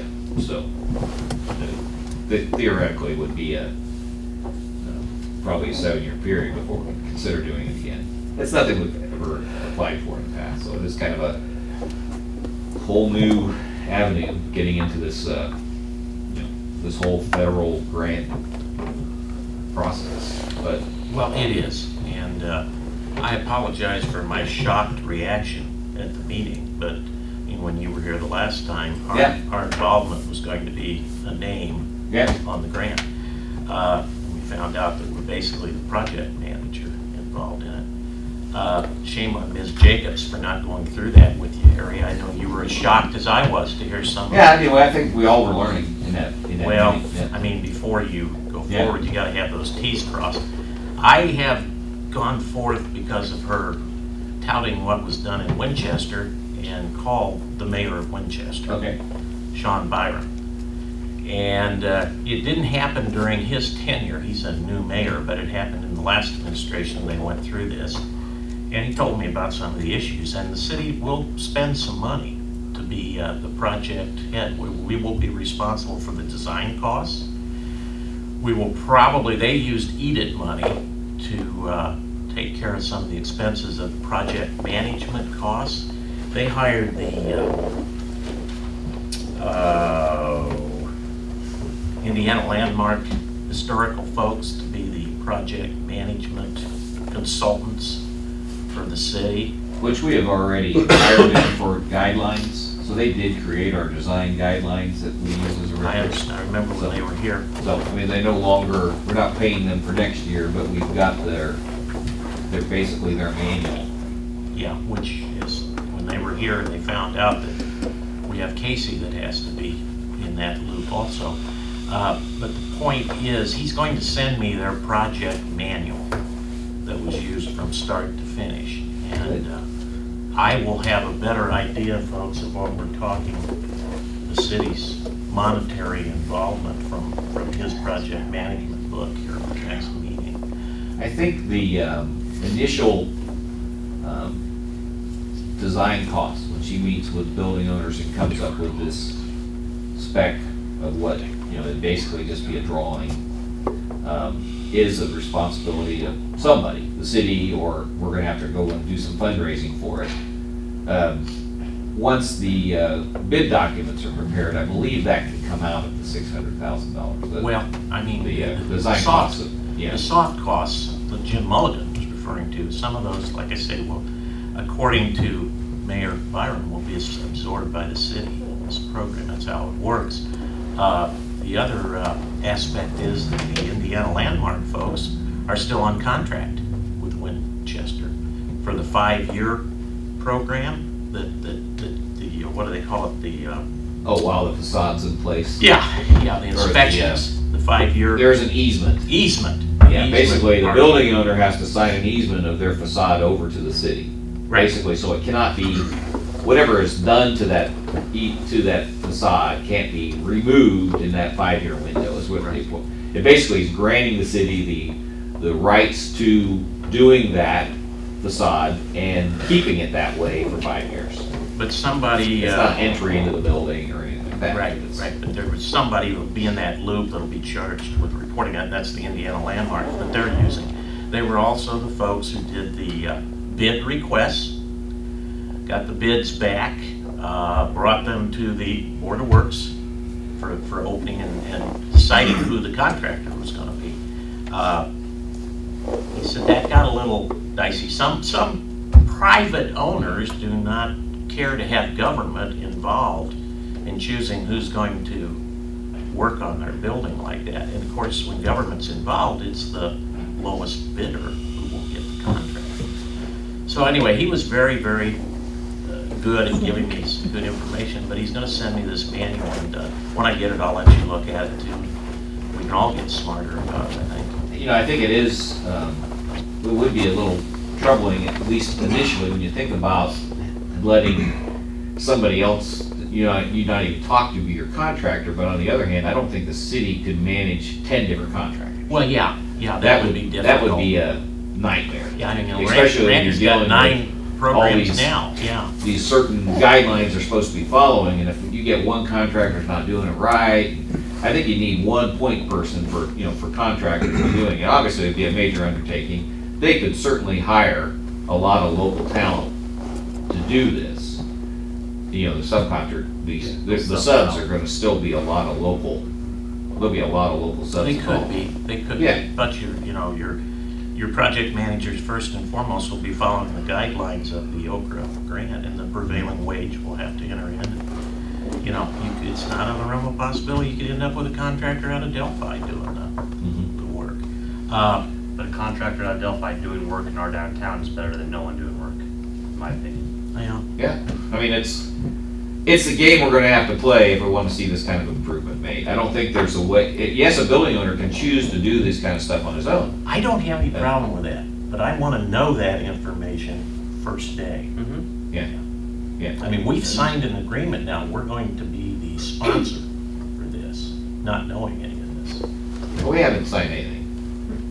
This is still an exploratory thing. We presented it to the council, trying to keep you informed. And the council voted on it last time. No, it was just, we did not have a vote. We kind of just had a discussion about it. I said, once we have interest, we'll come back and say, is this something that the council wants to move forward on? But I don't think there has been a formal vote that this is something we're doing until we've gathered more information. No, we did vote to sponsor the grant. The council did. Well, as an RDP member, and I'm sure you'd say the same thing, say we as a council voted to support it and be the applicant, if the council's against it all of a sudden, I don't think, Harry's gonna go ahead and try to get stuff going. Well, no, but you'll have to, now you've got to see what's involved financially.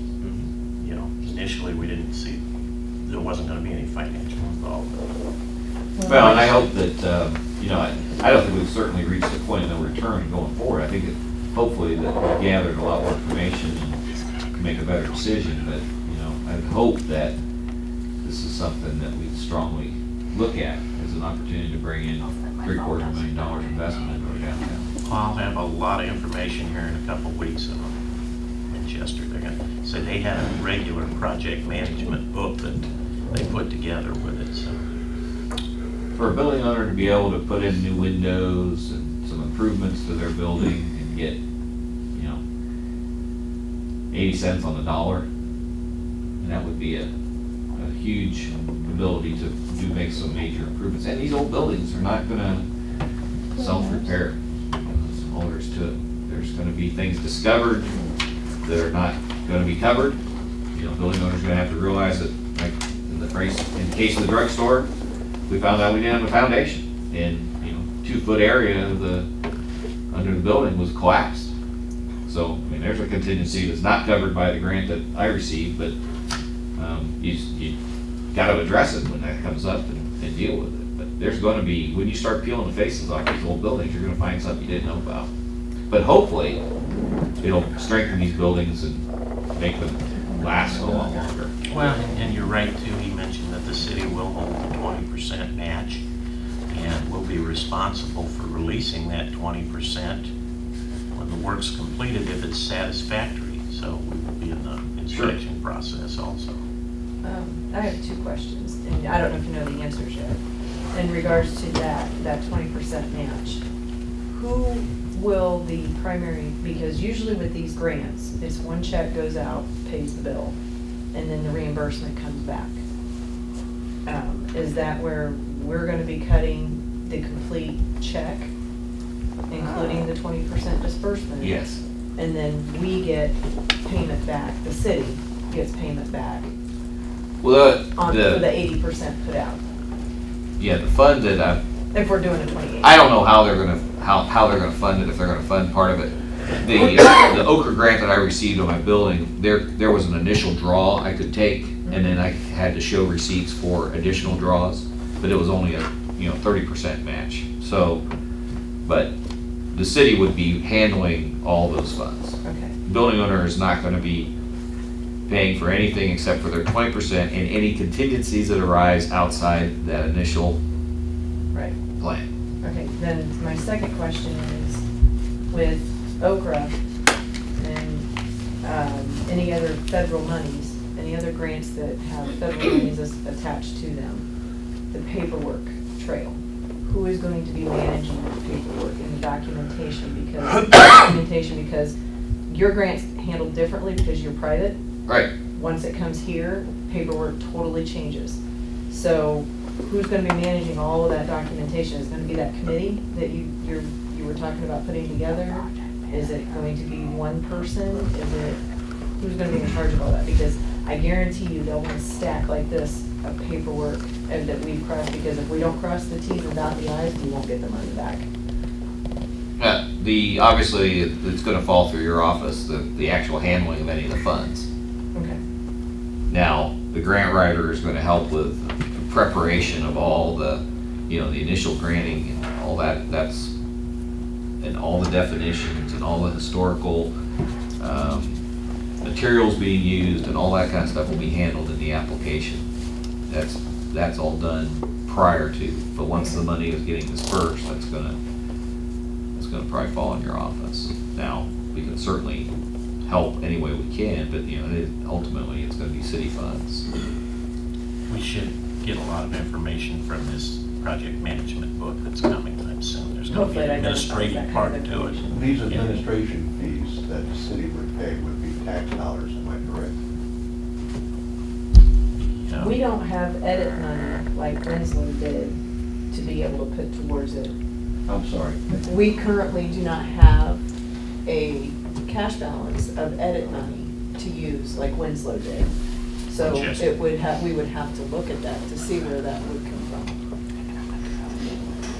My concern is kind of the same concern that we had with the recycling, when people ask me why, when 25% of people in Rochester are recycling, are all of us spending tax dollars to pick up the recycling?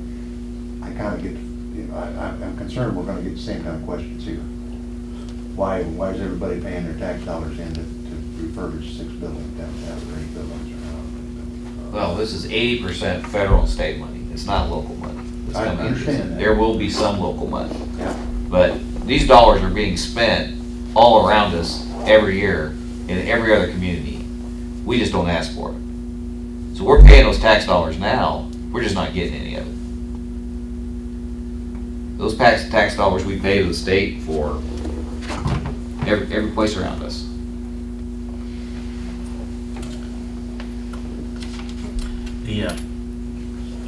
The only issue Mayor Byron had during the process was the building owners who weren't in the designated area. You're putting a front on for, hey, why aren't you doing that for me? Why aren't I eligible to do that? They had some issues like that they had to get around. And again, the CEDAT monies were being used. Well, why don't you use CEDAT monies to help me with my roof? Well, we can't do that. It's not a grant for the roof. It's odd. So he said that was the most friction they ran into. People here were being satisfied, but people over here weren't eligible. That's exactly my point. Exactly my point. Not only on an individual basis. I mean, it is a defined area, and it has to be a defined area. Yeah, it has to be a historic district. That's what their answer. We can look at that area and see if that area that these other buildings are in could be, the area could be redefined. But at this point, it's on the National Register and everything of what the historic district is. And that was the only answer. I mean, that's the answer they had. This is the defined and this is area. This is historic preservation. I mean, ultimately, that's what it is. This is not, let's fix up a building. This is, let's fix up an old building and keep it, and preserve it. So there is a distinction there. I mean, there's certain buildings that are even in that area that are probably may not qualify. We found out the roofs aren't going to qualify. Yeah. That was a shame. I would really like to have seen roofs qualify. And that was his comment too. That would have helped in their situation. But if a building owner could fix the front with these dollars, then maybe they can spend some of their own dollars on the roof. Or they can apply for there are other Okra grants, like the one I got, can be used for us. But it's an individual. And they have just changed that program as well to where now applications can happen year-round. There's no grant cycle anymore. It's just whenever a building owner is ready to invest in their building, they can do it as long as there's grant funds available. It's a big process, believe me, it's a lot of work, like that. But it is, you know, it's minimum of $10,000, maximum of $100,000 can be obtained by a building owner on a historic preservation grant or just that individual. So the minimum for the project's 10 grand. That's This is this isn't the MSRP. Oh, okay. This is for the other program that does historic preservation for just an individual. Like what I did, and I can pick my own contractor, but it's only a 30% money match versus an 80% match. Is there a limitation on the MSRP grant? The Is there a 600,000. minimum, I'm sorry, for a building owner? No, not an individual building owner, and there's not a minimum. We just basically decide which projects we want to use up this, you know, this, as we apply, we'll decide which projects are going to be worthy of the time, I guess, involved. But I think some buildings may just put a couple windows in. You know, if it's a pretty well-maintained building, but maybe their upstairs windows are boarded up. So RDP will go through the applications and come up with, here's how many we want to participate, the dollar. We'll see what kind of interest we have and then see where we go from there. You know, hopefully we can do everything people want. But, you know, there's some big buildings downtown that need a lot of work.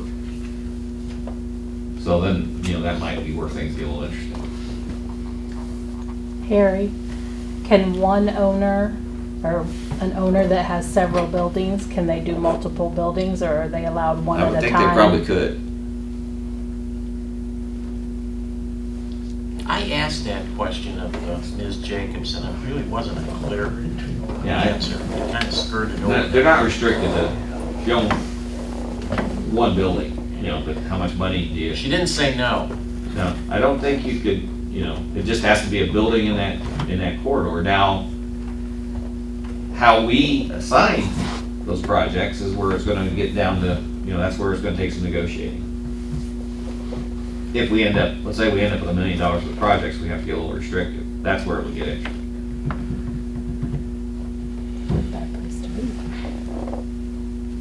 Okay. Then we have to look at the benefit. Where's the benefit versus the... Anything else? We've got I'm sorry, somebody had a question? Wes. I was just curious if there's been any thought about how much it's going to cost for the theater, since it's supposed to be included in the project, or the program, rather? Well, the theater is still evaluating this like anything else. There has been some, you know, I think they've had some cost estimates done in the past, but I don't know what those are. And they have not come forward and 100% committed at this point. They're considering it just like everybody else is considering it. Would the marquee be a qualifier? Yes. It would be. My gut says $160,000 does the theater, but that's just my gut estimate. Do they have match they could money? raise the money.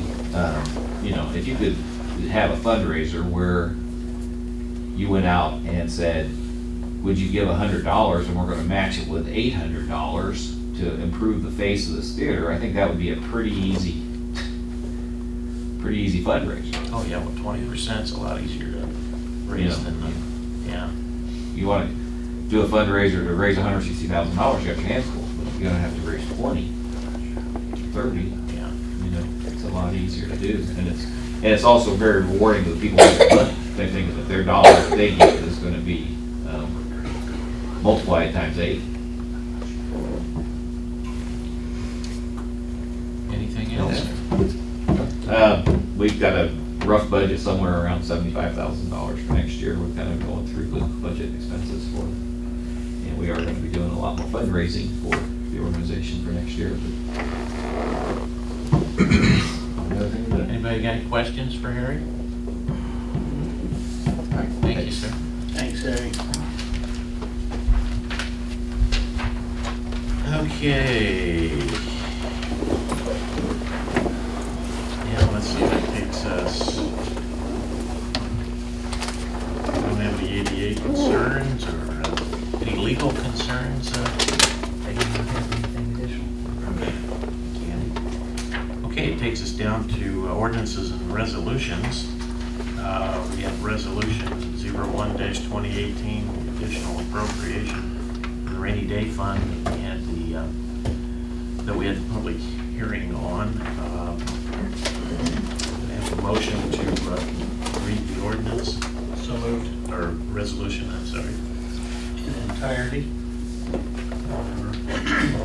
I'll second to read it in its entirety.